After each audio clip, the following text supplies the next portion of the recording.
गोविंद पानसरे लिखित शिवाजी कोण होता या पुस्तकाची पहिली आवृत्ती एप्रिल 1988 मध्ये प्रकाशित झाली. हे पुस्तक वाचल्यानंतर सर्वोच्च न्यायालयाचे माजी न्यायमूर्ती PB सावंत यांनी एक पत्र गोविंद पानसरे यांना लिहिलं होतं. हे पत्र या पुस्तकामध्ये छापण्यात आलेलं आहे. पत्राची तारीख आहे 29 मे 1988. प्रिय गोविंदराव, आपले शिवाजी कोण होता हे पुस्तक वाचले. हे पुस्तक लिहून आपण पुरोगामी चळवळीवर व समाजावर फार मोठे उपकार केले आहेत. या पुस्तकाचा प्रसार सर्वत्र झाला पाहिजे. विशेषतः अतिगाम्यांच्या जाळ्यात अडकलेल्या तरुणांपर्यंत ते पोहोचले पाहिजे. हे आजचे अगत्याचे व महत्त्वाचे कार्य आहे. सर्व जातीयवादी संघटनांचे जे प्रमुख कार्यकर्ते व क्रियाशील कार्यकर्ते आहेत त्यांच्यापर्यंत जरी हे आरंभाला पोहोचले तरी बराचसा कार्यभाग साधेल. आपण याचा जरूर विचार करावा व योजना आखावी. आपले दुसरे पुस्तक अजून वाचायचे आहे. भेटीअंती अधिक. आपला स्नेहांकित PB सावंत. आपण आता पुस्तकाच्या अभिवाचनाला सुरुवात करूया. आगळा राजा शिवाजी. तसं पाहिलं तर छत्रपती शिवाजी महाराजांवर आजवर बरंच लिखाण झालं आहे. कथा, कादंबऱ्या, नाटके, तमाशे, गाणी, पोवाडे, इतिहास, चरित्रे इत्यादी वाङ्मयाचे जेवढे म्हणून प्रकार आहेत त्या सर्व वाङ्मय प्रकारात शिवाजी आणि शिवकाल हा विषय अनेक वेळा येऊन गेला आहे. चित्रपटही निघालेत, व्याख्यानंही खूप झालीत आणि होत आहेत. पण एवढं सारं होऊनही शिवकालाची, शिवाजी महाराजांची आणि त्यांच्या कार्यास प्रेरणा ठरलेल्या कारणांची जी प्रतिमा सामान्य जनमानसात निर्माण झाली आहे ती इतिहासाशी इमान असलेली प्रतिमा आहे असं म्हणवत नाही. लोकशाहीत राजाचे कौतुक. खरं म्हणजे सरंजामशाही आणि राजेशाही ही कालबाह्य झालेली समाजरचना आहे.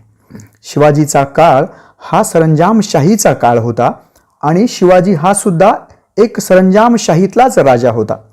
जगाने आणि आपल्या देशाने राजेशाही त्याज्य ठरवली.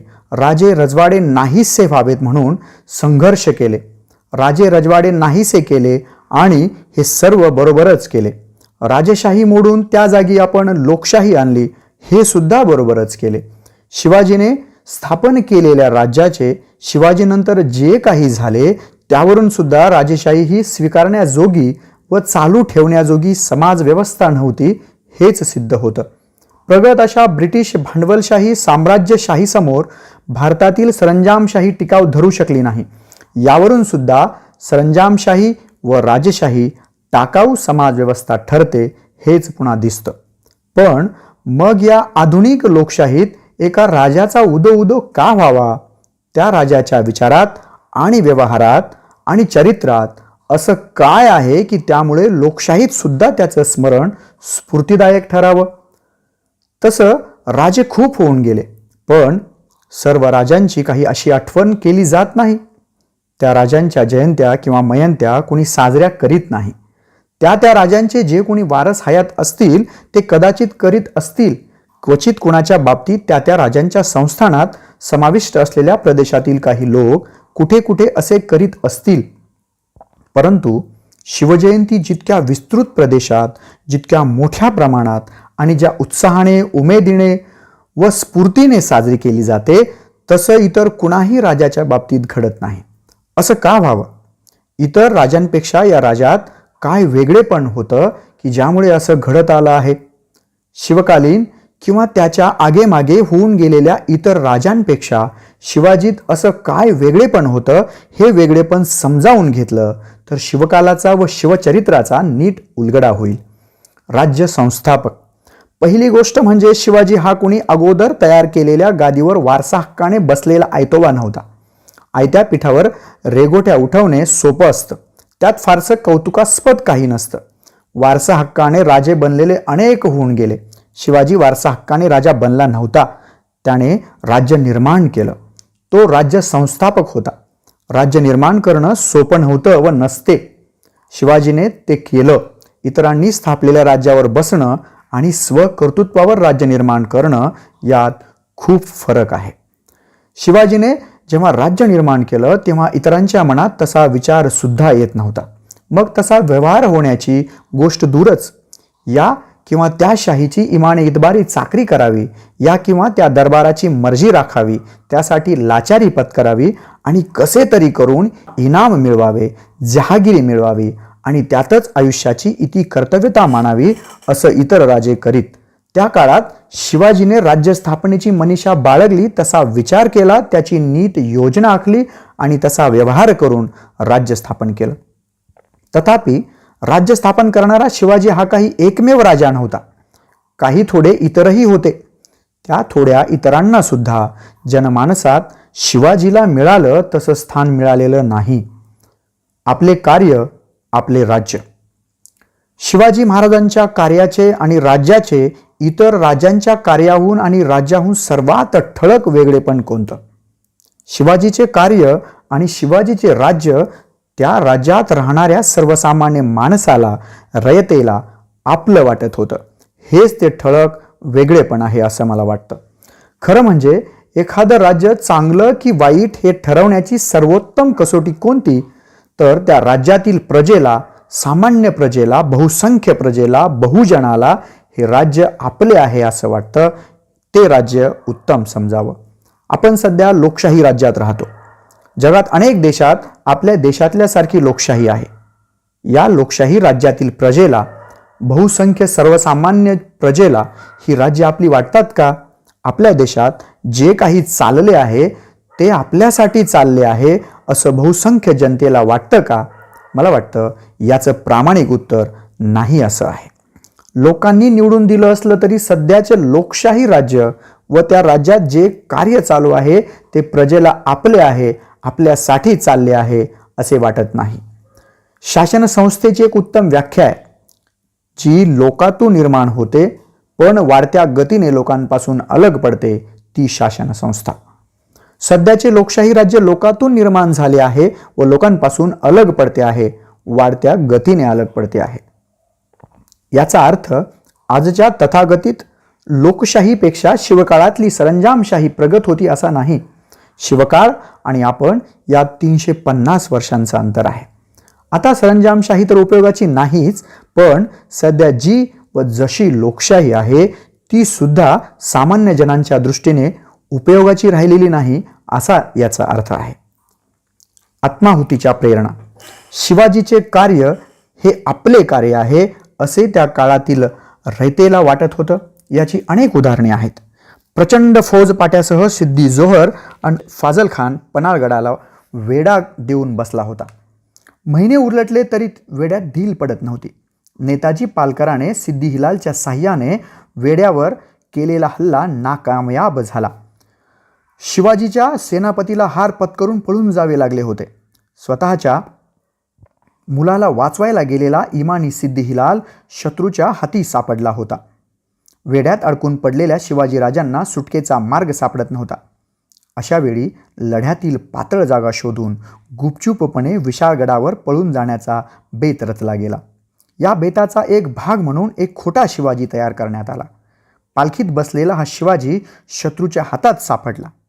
ओळख पटेपर्यंत सिद्दी जोहर आणि त्याचे साथीदार गाफील राहिले आणि राजांना दूर व्हायला उसंत मिळाली. खोटा शिवाजी बनला होता एक सामान्य गरीब मनुष्य, शिवा न्हावी. या शिवा न्हाव्याला हे ठाऊक होतं की आपण स्वतःला पकडून घ्यायचे आहे. तसे आपण पकडले जाणार व पकडले गेलो की आपला खात्मा होणार. पण तरी तो तयार झाला, सापडला गेला आणि शत्रूच्या तलवारीने हसत हसत खतमही झाला. जाणून बुजून मृत्यूला कवटाळायला गेलेला शिवा न्हावी कुण्या जहागिरीच्या लोभाने गेला नव्हता. आपण मेलो तरी चालेल पण शिवाजी राजा जगला पाहिजे अशी त्याची जिद्दीची व ठाम भूमिका होती. कारण शिवाजी करतो ते आपले स्वतःचे कार्य आहे, साऱ्या रयतेसाठी तो करतो आहे अशी शिवा न्हाव्याची खात्री होती. अशी खात्री असणारा शिवा न्हावी एकटाच नव्हता. पन्हाळगडाच्या वेड्यातून महाराज निसटले. सिद्दी जोहर सावध झाला आणि वेगाने पाठलाग सुरू झाला. विशाळगडावर पोहोचण्यापूर्वी तो त्यांना गाठता तर खैर नव्हती. पण वाटेत घोडखिंड होती आणि ती खिंड अडवून मुठभर मावळ्यांसह बाजीप्रभू देशपांडे खडा ठाकला होता. महाराजांना विशाळगड गाठायला उसंत मिळावी म्हणून खिंडीत जान कुर्बान करायला तो आणि त्याचे सवंगडी तयार होते. शेवटी तसेच झाले. बाजीप्रभू पडला. अनेक मावळे कापले गेले. त्यांची नावे सुद्धा इतिहासाला माहीत नाहीत. बाजीप्रभू आणि ते बेनाम मुठभर मावळे का लढले? पुन्हा तीच भावना. आपण मेलो तरी चालेल, पण जे कार्य आरंभले होते ते पूर्ण करायला शिवाजी जगायला हवा. ते कार्य पूर्ण व्हायला हवे. ज्याच्यासाठी हसत हसत मरण पत्करावं असं ते कार्य होतं, अशीच त्यांची भावना होती. अशी अनेक उदाहरणे इतिहासानं नमूद करून ठेवली आहेत. शहनशाह औरंगजेबाचा इमानी सरदार मिर्झा राजे जयसिंग याच्यासमोर महाराजांना हार पत्करावी लागली. नामुष्कीचा तह स्वीकारून आग्र्यास जावे लागले. आग्र्याच्या कैदेतून सुटकेचा मार्ग गवसेना. पुन्हा शक्कल लढवली गेली आणि महाराज पसार झाले. पसार होताना बिछाणावर एक जण शिवाजीचं सोंग घेऊन झोपलेला होता आणि एक जण त्याचे पाय चेपत होता. पसार व्हायला संधी मिळावी, डाव उघडकीस यायला उशीर व्हावा आणि मिळेल तेवढ्या वेळेत राजांनी दूर निघून जावं म्हणून ही रचना केली होती. मृत्यूला सामोरे जायला मागे राहिले होते मदारी मेहतर आणि हिरोजी फर्जंद. लवकर असो अगर उशीर असो, डाव उघडकीस येणार. आपण पकडले जाणार आणि बेमौत मारले जाणार याची मदारी मेहतरला आणि हिरोजी फर्जंदला जाण नव्हती. मृत्यूला कवटाळून आत्माहुती द्यायला ते दोघे का तयार झाले? पुन्हा तेच उत्तर. शिवाजीने आरंभलेले कार्य मोलाचं आहे. ते पूर्ण व्हायला हवं, टिकायला हवं. आपण मेलो तरी चालेल, हीच ती भावना. आपण मेलो तरी चालेल, पण शिवाजी जगला पाहिजे असं वाटायला लागावं, अशी किमया शिवाजीराजे करू शकले. इतर राजांना ते शक्य नव्हतं. इतर राजांसाठीही लढणारे होते, नाही असं नाही. अशा लढाईत अनेक मृत्युमुखी पडले, पण त्यांचं लढणं हे मर्दुमकी गाजवून जहागिरी आणि इनाम मिळवण्यासाठी होतं. ते मेले ते जहागिरीसाठी आणि इनामासाठी, उदात्त कार्यासाठी नव्हे. शिवकार्यात लढवय्ये सैनिक तर सहभागी होतेच, परंतु सर्वसामान्य रयत सुद्धा आपल्या परीनं सहभागी होते. आणि हे फार महत्त्वाचं होतं. राजाच्या कार्यात जेव्हा रयत मनापासून सहभागी असते तेव्हा ते कार्य यशस्वी होतं. खरं म्हणजे ते कार्य राजाचं नसतं तर सर्व रयतेचं असतं आणि म्हणूनच यशस्वी होतं. रयतेच्या स्वराज्य कार्यातील सहभागाचं ऐतिहासिक सत्य एका प्रतिभावान कवीनं सोप्या आणि रोखठोक भाषेत कविता करून नोंदवून ठेवलं आहे. कवितेचं ध्रुपद आहे, खबरदार जर टाच मारुनी जाल पुढे, चिंधड्या उडवीन राई राई एवढ्या. कवी वर्णन करतो एका छोट्या प्रसंगाचं. धामधुमीचा काळ आहे. सैनिक शिपाई तर सोडाच, पण शेत नांगरणारा साधा शेतकरी सुद्धा सावध आहे. कुणाचे सैनिक कुठे जातात इकडं त्याचं लक्ष आहे. स्वराज्य कार्यात दगाफटका करणारा कुणी आढळला तर त्याला हटकला पाहिजे, अशी सगळीकडे भावना आहे. बांधावरून 4 घोडेस्वार जाऊ पाहतायत. शेतकऱ्यांचा 10-12 वर्षाचा कोवळा पोरगा धिटाईनं त्यांना अडवतो आणि सांगतो, खबरदार पुढे जाल तर चिंधड्या उडवीन. तुम्ही कोण आहात? कुठे चाललात? वगैरे वगैरे. हा चिमुरडा पोरगा शस्त्रसज्ज घोडेस्वारांना दम देतो. भीत नाही. त्याला वाटतं आपण सुद्धा हे केलं पाहिजे. हे आपलं कार्य आहे. शिवाजी राजा काहीतरी चांगलं करतोय, आपण त्यात भाग घ्यायला पाहिजे. पुढे कवी सांगतो, हा चिमुरडा पोरगा ज्या घोडेस्वाराला दम देत होता तो स्वतः शिवाजी राजाच होता. त्या पोराने शिवाजी पाहिलाच नव्हता. ओळख दे काही नाही, देणं घेणं काही नाही, पण तो शिवाजीच्या कामात मदत करू पाहतो, त्यासाठी धोका पत्करतो. शिवकाळामध्ये शिवाजीच्या सर्व सहकार्यात, सर्व सैनिकात आणि सर्व रयतेत ही भावना शिवाजी तयार करू शकला. यातच त्याचं वेगळेपण सामावलेलं आहे. असामान्य पराक्रम होतात ते असामान्य कार्याच्या सिद्धीसाठी केलेल्या लढायातच. इस्टेटीच्या लोभाने जे लढतात आणि मरतात त्यांची नोंद ठेवावी असं इतिहासाला वाटत नाही. लढाईच्या धुमश्चक्रीत अनेकदा छोटी मोठी माणसं भीमपराक्रम गाजवतात. युद्धाच्या धुंदीत मरणही पत्करतात. जहागिरी मिळवण्यासाठी किंवा मिळवलेल्या टिकवण्यासाठी पराक्रम सुद्धा केले गेले आहेत. पण लोभा प्रलोभना विना जाणून बुजून मृत्यूला कवटाळणाऱ्या पराक्रमाची जातच वेगळी असते. शिवाजीचे सहकारी व त्याची रयत शिवाजीच्या कार्यात सर्वस्वाचा त्याग करीत सहभागी होती. ही गोष्ट निर्विवाद आहे. शिवाजीच्या काळातील त्याच्या रयतेला शिवाजीचे कार्य व शिवाजीचे राज्य हे आपलं राज्य आहे असं वाटत होतं. याबाबत शंका घ्यायला जागा नाही.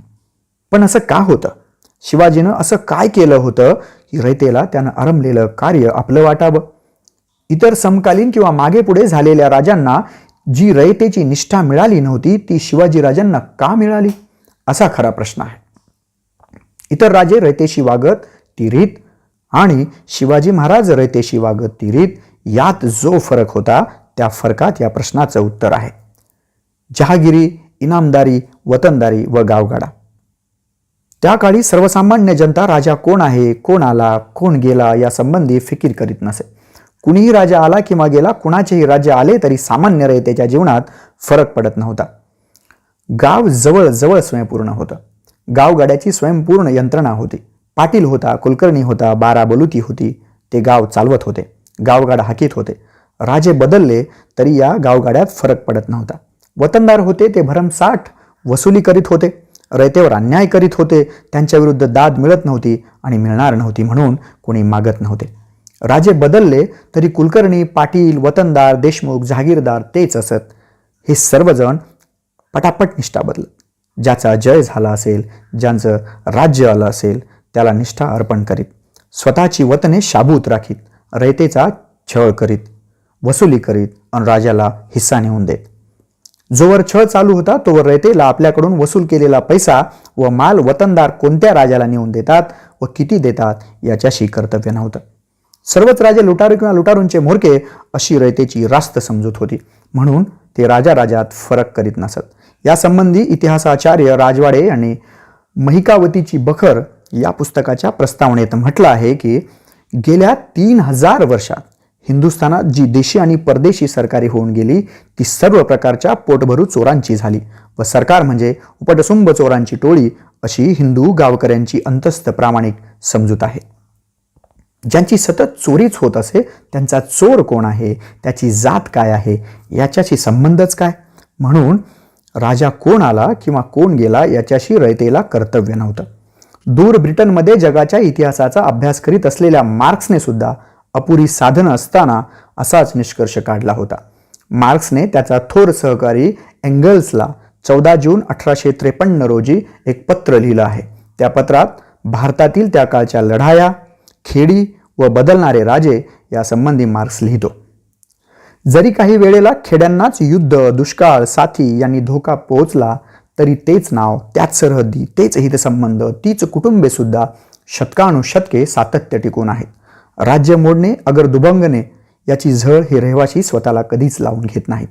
जोपर्यंत खेडे अखंड राहते तोवर ते राज्य कुठल्या सत्तेकडे गेले किंवा कुठल्या सार्वभौमत्वाखाली ते येते याची फिकीर ते करीत नाहीत. त्यांची अंतर्गत व्यवस्था बदलत नाहीत. राज्याच्या अंतर्गत व्यवस्थेत राजाचा संबंध नव्हता. राजाचा आणि रयतेचा संबंध नव्हता. राजाच्या धर्मामुळे रयतेच्या जीवनात फरक पडत नव्हता.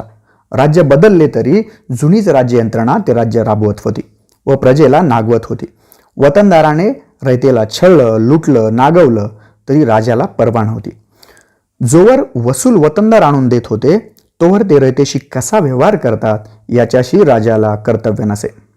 शिवाजीचे कार्य सुरू झाले, शिवाजीचे राज्य आले आणि एकदम बदल झाला. राजा आणि रयत यांचा संबंध आला. राजा रयतेला दिसू लागला, भेटू लागला, त्यांची विचारपूस करू लागला, त्यांचा छळ होऊ नये म्हणून दक्ष राहू लागला, त्यांना मदत व्हावी म्हणून राज्य चालवू लागला. जहागीरदार, देशमुख, वतनदार, पाटील, कुलकर्णी यांच्या बेलगाम व्यवहाराला लगाम घालू लागला. वतनदार हे मालक नाहीत तर राज्याचे नौकर आहेत असे शिवाजी सांगू लागला व त्याप्रमाणे रयतेला अनुभव येऊ लागला. वतनदारांच्या व्यवहारावर राजाचे नियंत्रण आले. त्यांनी कसं वागावं, कसं वागू नये याचे नियम झाले. वतनदार राजाच्या नियमाविरुद्ध वागू लागले, रयतेला छळू लागले व अत्याचार करू लागले तर त्यांच्या विरुद्ध रयतेला दाद मागण्याचे धाडस आले. कारण रयतेने केलेल्या तक्रारींची चौकशी होऊन प्रसंगी मुजोर वतनदारांना जरब बसेल अशी कठोर शिक्षा होऊ लागली. शिवाजीच्या रयतेला हे सारंच नवं होतं.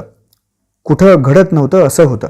त्यांना फरक जाणवत होता आणि राजाकडे व राजाच्या कार्याकडे पाहण्याचा त्यांचा दृष्टिकोन बदलत होता. राजा व राज्यकार्य त्यांना आपलं वाटू लागलं होतं. रयतेची कणव असलेला राजा. पुणे परगणा ही शिवाजीचे वडील शहाजी यांची जहागिरी होती. अगदी लहान वयातच शिवाजीने या परगण्याची व्यवस्था पाहावी अशी व्यवस्था केली गेली होती. हा परगणा मोगल व आदिलशाही यांच्या सरहद्दीवरील प्रदेश होता. या प्रदेशात वारंवार एकमेकांच्या स्वाऱ्या होत, आक्रमणे होत, शहरे व गावे भस्मसात होत वस्त्या उजाड होत सभासदाची बखर म्हणून प्रसिद्ध असलेल्या बखरीत याचं वर्णन आहे. वस्त्या उजाड होऊन जंगले वाढली होती. त्यातून कोल्हे, लांडगे व इतर रानटी श्वापदे माजली होती. उद्ध्वस्त झालेली गावे शिवाजीने कौलनामे देऊन पुन्हा वसवली. नव्याने जमीन कसायला घेणाऱ्यांना बी बियाणे देऊन व औतफाट्यास मदत करून शेती कसायला प्रोत्साहन दिलं. नवीन लागवडीस आणलेल्या जमिनींना सुरुवातीस 4 ते 5 वर्ष महसूल सुद्धा कमी ठेवला. मन मानेल तसा वसूल करण्याचा शिरस्ता मोडून काढला. जमिनी मोजून घेतल्या. मोजलेल्या जमिनींचा महसूल निश्चित केला. ठरलेला महसूलच वसूल करण्याचा दंडक घालून दिला व तो अंमलात आणला. दुष्काळात महसूल माफ केला. पिकलेच नाही तर शेतकरी देणार कुठून हे समजून शिवाजी राजा वागला. उलट दुष्काळात शेतकऱ्याला मदत केली जाई. वतनदारांच्या व्यवहाराचे हे वर्णन पहा. अशी पुरातन वहिवाट होती की महालगे, महालकी, गावगन्ना, देशमुख, देशपांडे, देसाई, पाटील, कुलकर्णी, खोत, मिराजदार, जमीनदार वगैरे असत. त्यांच्या ताब्यात महाल व गाव असून रयतेकडून जमिनीचा वसूल त्यांनी करावा असे. सरकारी अधिकारी रयतेकडून प्रत्यक्ष वसूल घेत नसत. त्याची सर्व जबाबदारी देशमुख वगैरे जमीनदारांकडे असे. त्यामुळे सर्व रयत मिरासदारांच्या ताब्यात असे. त्याला वाटेल तसा तो रयतेकडून वसूल चोपून घेत असत. एखाद्या गावचे सरकारी देणे 200 किंवा 300 रुपये असेल तर त्या गावचे हे मिरासदार रयतेकडून 2000 किंवा 3000 रुपये वसूल उकळीत असत. अशा तऱ्हेने आपला तळीराम गार करण्यासाठी रयतेस नाहक त्रास देत व सरकारासही फसवीत. ते आपल्या वस्तीच्या गावात हुडे, वाडे, कोट वगैरे बांधून शिपाई, प्यादे व बंदूक, तलवारी बाळगून बळावत असत. त्यांचा हा बेकायदेशीर कारभार सरकारी अधिकाऱ्यांच्या कानी गेला म्हणजे ते त्यांच्याकडे सरकारी देणे अधिक मागत. परंतु त्यास कित्येक देशमुख वगैरे प्रबळ जमीनदार दाद देत नसत. प्रसंग पडल्यास त्यांच्याशी भांडावयासही तयार असत. अशा व्यवस्थेमुळे जिकडे तिकडे पुंड पाळेगारांचा सुळसुळाट झाला होता. अशा अवस्थेतील शेती वसुलावर शिवाजीनं नियंत्रण आणलं. आता हे वर्णन पहा. स्वराज्यातील एकंदर जमिनीची मोजणी करून ती लागवड करणाऱ्यांच्या नावे लावून तिची नोंद महालकऱ्यांच्या दप्तरी असे. जमीन मापण्यासाठी काठी केली असे. ती 5 हात 5 मुठी लांब असे. एका हाताची लांबी 14 तसू असून काठीची लांबी 82 तसू असे. 20 काठ्यांचा 1 बिघा व 120 बिघ्यांचा 1 चावर असं मोजणीचं प्रमाण धरिले असे. प्रत्येक बिघ्यास किती पीक घ्यावे हे उभ्या पिकाची पाहणी करून ठरवीत. ह्या उत्पन्नाच्या 5 तक्षिमा करून 3 तक्षिमा लागवड करणाऱ्या शेतकऱ्याने भोगाव्या, 2 तक्षिमा सरकारला द्याव्या असा करार असे. हे सरकार देणे शेतकऱ्याने धान्याच्या किंवा नगदीच्या रूपानं द्यावं असं असे. अवर्षणादी संकटसमयी शेतकऱ्यांना सढळ हाताने तगाई देत. ही तगाईची रक्कम त्यांनी 4 व 5 वर्षांच्या हप्त्याने फेडावी असे. लागवडीस न आलेल्या जमिनी नव्या रयतेस द्यावयाच्या झाल्या म्हणजे तिच्यापाशी गुरेढोरे नसल्यास तिला ती सरकारातून द्यावी. तिला बिजास दाना द्यावा व पीक होईपर्यंत निर्वाहासाठी धान्य व पैसा द्यावा. 2-4 वर्षांनी हा ऐवज उजवून घ्यावा. ह्याप्रमाणे रयतेला कौल देऊन जमिनी इस्ताव्याने दिल्या व बहुतेक सुपीक जमीन लागवडीखाली आणली. उत्पन्नाचा आजमास पाहून रयतेवर कर बसवावा, जुलूम असा कोणावर करू नये अशी अधिकाऱ्यास सक्त ताकीद असे. वतनदार व जमीनदारांची अव्यवस्था महाराजांनी पार मोडून टाकली. रयतेकडून वसुलीची कामगिरी करण्यासाठी स्वतंत्र अधिकारी नेमून दिले. पूर्वीच्या जमीनदारांनी व मिराजदारांनी रयतेला कोणत्याही बाबतीत काडी इतका त्रास देऊ नये. त्यास पूर्वीच्या अंमलात जितके मिळत असत त्यांचे प्रमाण ठरवून त्यास ते सरकारी कामगाराकडून प्रतिवर्षी मिळत जावे. त्यांनी ते प्रत्यक्ष रयतेकडून वसूल करू नये असं ठरविले. हा जो सरकारी उत्पन्नाचा ठरीव अंश त्यांना कोणतीही जोखीमशिरी न बसता मिळत असे त्यास सरकारातून प्रतिवर्षी मंजुरी मिळावी लागे. त्यामुळे त्यांच्या वर्तनावर पुरा दाब बसून रयत त्यांच्या कचाट्यातून साफ सुटली, सुखी स्वतंत्र झाली. रयतेस गुलाम करणाऱ्या ह्या देशमुख देशपांडे ग्रामाधिकाऱ्यांचे वाडे हुडे कोट पाडून महाराजांनी जमीनदोस्त केले व त्यांनी इतप्पर असले धंदे करू नयेत. इतर रयतेसारखी साधे घरे बांधून राहावे असा हुकूम सोडला. शेतकऱ्यांची व त्यांच्या शेतीची अशी काळजी वाहणाऱ्या राजासंबंधी रयतेला मग प्रेम का नाही वाटणार? शिवाजीचे कार्य टिकले पाहिजे, वाढले पाहिजे असे का नाही वाटणार? अशा शेतकरी रयतेचा कोवळा पोरगा मग खबरदार जर वगैरे का नाही म्हणणार? रयत राजाशी कशी वागते हे राजा रयतेशी कसा वागतो यावरून ठरते. राजा रयतेची एकपट काळजी करू लागला तर रयत राजाची दसपट काळजी करते. राज्य ही आपली खाजगी मिळकत नसून जनतेची अमानत आहे अशा भावनेने राज्यकर्ते वागू लागले तर जनता राज्य आपले आहे असे मानते आणि त्याच्या उलट जनता बिनता कुछ नाही, राज्य ही आमची बापजाद्यांची मिळालेली खाजगी दौलत आहे अशा भावनेने राज्यकर्ते वागू लागले म्हणजे जनता अशा राज्यकर्त्यांना उलथून टाकते असा जगाचा इतिहास आहे. शिवाजी व स्त्रियांची अब्रू. शिवचरित्रातील काही बाबी अगदी निर्विवाद आहेत. कुणाच्या मनात त्यासंबंधी शंका नाही. परंतु या बाबींचं महत्त्व सर्वांनीच नीट ध्यानात घेतलं आहे असं म्हणवत नाही. स्त्रियांच्या अब्रूसंबंधीचा छत्रपती शिवाजी महाराजांचा दृष्टिकोन ही अशीच एक बाब आहे.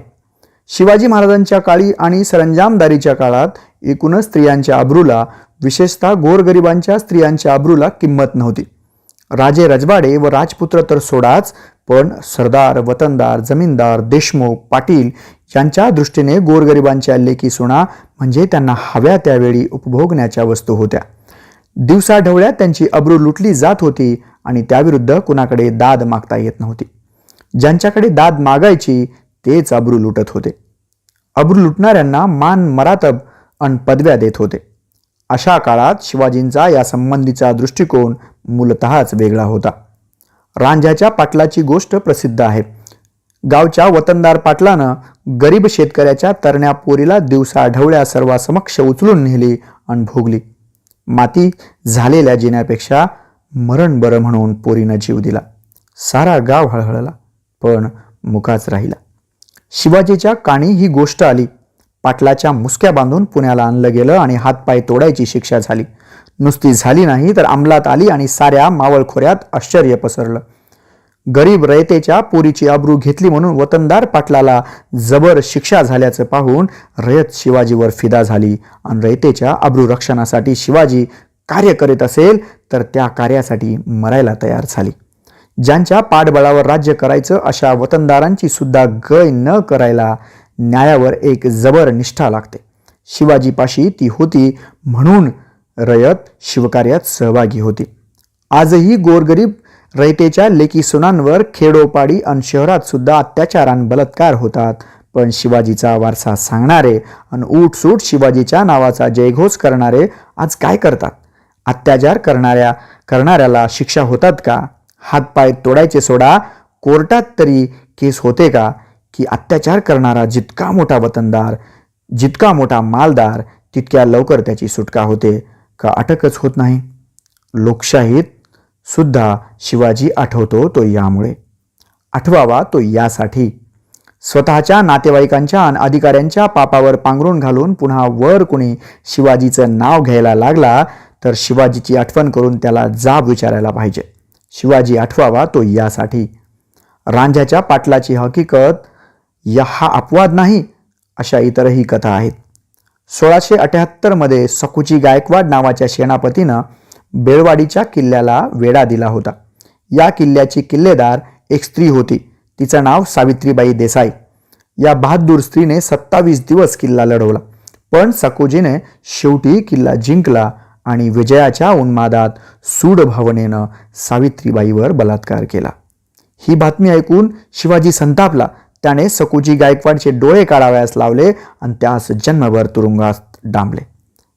आपल्या विजयी सेनापतीनं शत्रू असलेल्या स्त्रीवर बलात्कार केला म्हणून गय केली नाही, कारण शिवाजीची भूमिका होती स्त्रियांची इज्जत कायम राहिली पाहिजे, मग ती कुणाची असो.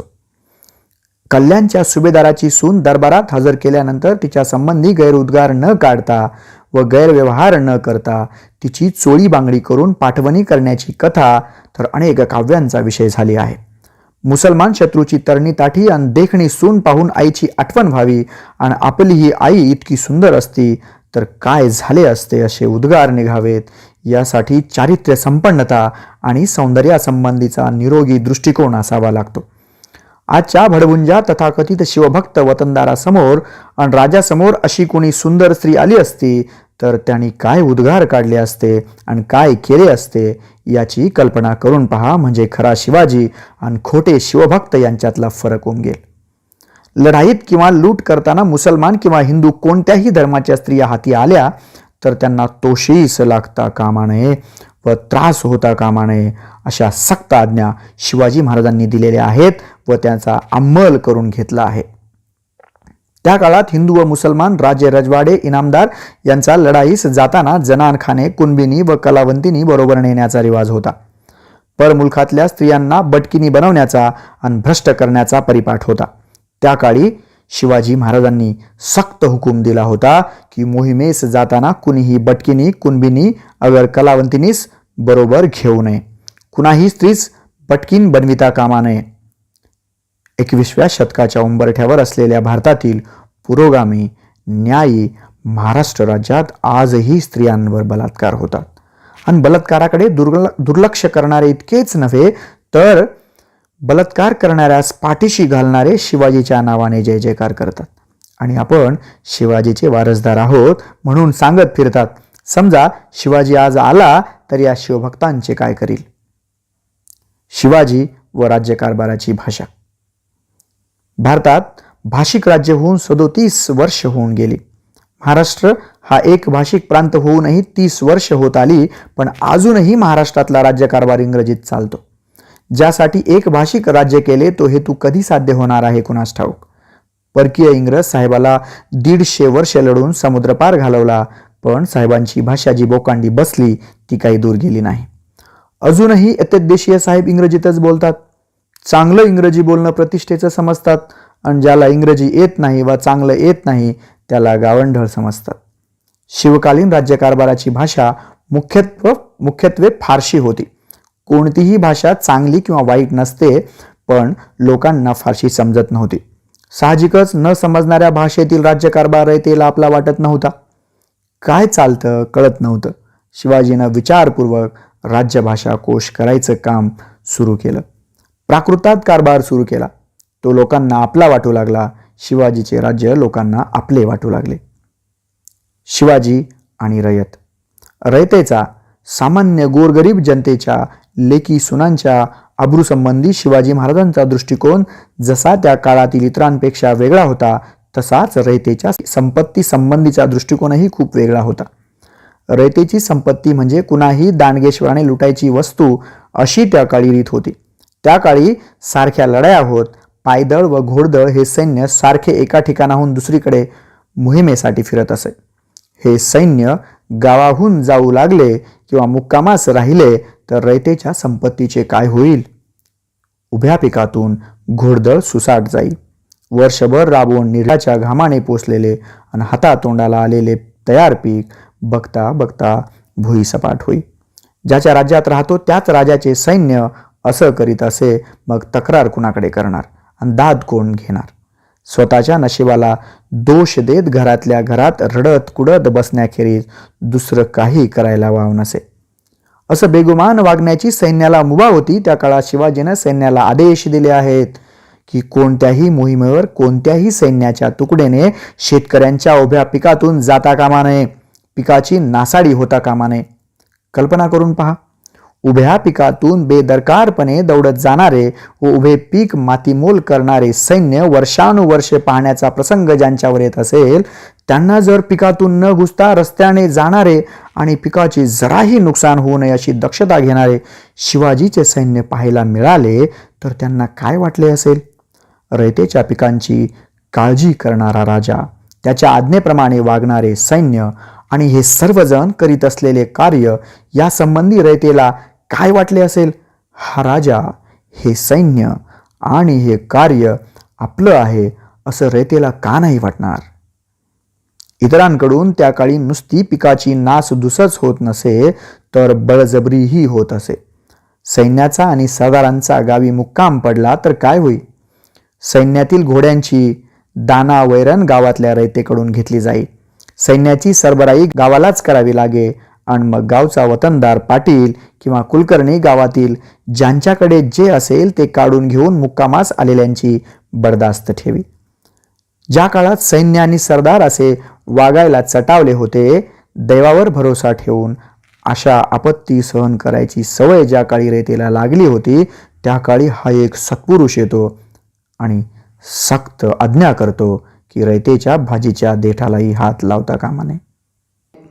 सैन्यातील घोड्यांना दानावैरणी लागली तर रोख रक्कम देऊन खरेदी झाली पाहिजे. सैन्याचा रयतेला त्रास होता कामा नये आणि नुसती आज्ञा देत नाही तर त्याची सक्त अंमलबजावणी करतो. रयतेच्या कष्टाची ही अपूर्व कणव शिवाजीच्या रयतेच्या निष्ठा देऊन गेली. आज तसे सरदार नाहीत आणि तसे घोडदळही नाही, पण नवे सरदार आहेत. घोडदळ नसले तरी मोटार दळ आहे. मोहिमेवर नसले तरी आजही हे नवे सरदार मोटारीच्या काफल्यासह पाहणी करण्यास व भेट देण्यास गावोगाव मुक्कामास असतात. आज हे नवे दळ गावोगावी कसे वागते? सरबराईस कामी आलेल्या कोंबड्यांचे पैसे मालकाला मिळतात का? सरबराईचा खर्च मुक्कामास आलेले नवे सरदार स्वतःच्या मिळणाऱ्या पगारातून व कमाईतून करतात का? गावगणनाचे पाटील, कुलकर्णी आणि छोटे अंमलदार रोख देऊन वस्तू खरेदी करतात का? काय करतात हे? या सर्वांच्या घरात आणि हपिसात शिवाजी महाराजांचा फोटो लावलेला असतो आणि हे शिवाजी महाराजांचा जय जयकार करीत असतात. शिवाजीपासून हे काय शिकले? यांचा शिवाजी कोणता? खरा शिवाजी कोणता?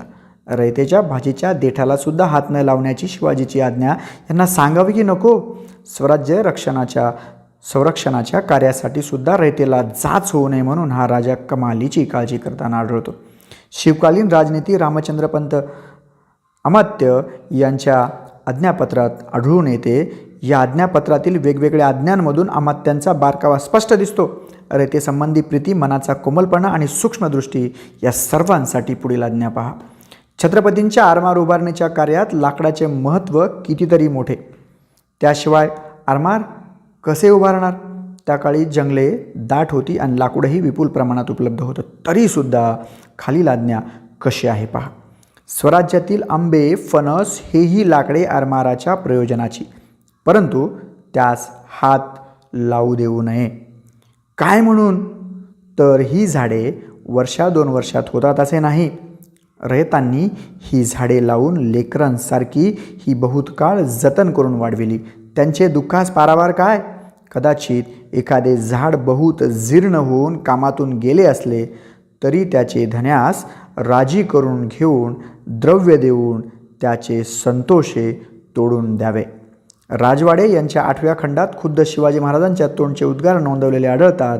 चिपळूणजवळ पागेचा तळ पडला असता अधिकाऱ्यांनी कसे वागावे यासंबंधी राजे म्हणतात, जवळ पावसाळ्याकरिता प्रयासाने साठवलेले गवत पडले आहे. हे लक्षात न घेता कोणी रंगनाळ्या करतील, कोणी आकट्या करतील, कोणी चिलीम असे करून गवतास आग लावून अनर्थ ओढवेल. मग सारी पागाच बुडेल. मग घोडी तुम्ही लोकांनी मारिली असे होईल. किंवा हे पहा, तुमच्या पदरी पैसा घातला आहे, लागेल तो जिन्नस पैसा खर्च करून बाजारातून आणवावा. तसेच न करता प्रजेस पीडा कराल तर मोगल बरे असे प्रजेस होईल. रयतेसंबंधी ही कणव त्या काळी कुणाही राजाने व सरंजामदाराने दाखवल्याचे आढळत नाही.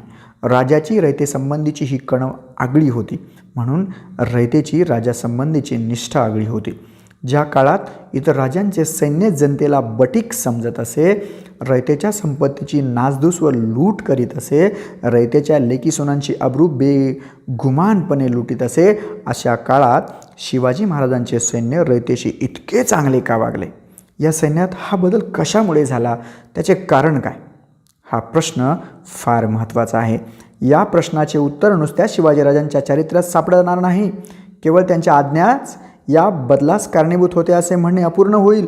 त्यासाठी या सैन्याची रचना आणि हे सैन्य ज्या हेतूकरता लढत होते ती रचना व हेतूच नीट समजून घेतला पाहिजे.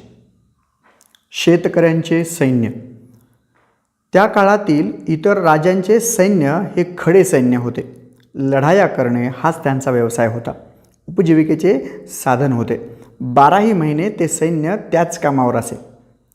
घरादारापासून दूर असलेल्या सैन्यातील शिपाई, कुटुंबापासून व शेतीभातीच्या कामापासून दूर असलेले सैन्य बेगुमानच असते. त्यांना कशाची पर्वा नसते. अशा शिपायात हडेलहप्पी प्रवृत्तीच असते. लग्न झालेले व पोरबाळे असलेले, बारामाही शिपाईगिरी करणारे रयतेची पर्वा करत नसतात. रयतेच्या संपत्तीची व अब्रूची पर्वा करण्याची मानसिकता त्यांच्यात नसते. शिवाजीचे सैन्य बारमाही शिपायांचे सैन्य नव्हते. काही खडे सैन्य होते, नाही असे नाही, पण बहुतेक शिपाई शेतीभाती करत, बायका मुलात राहत आणि शिपाईगिरीसुद्धा करीत.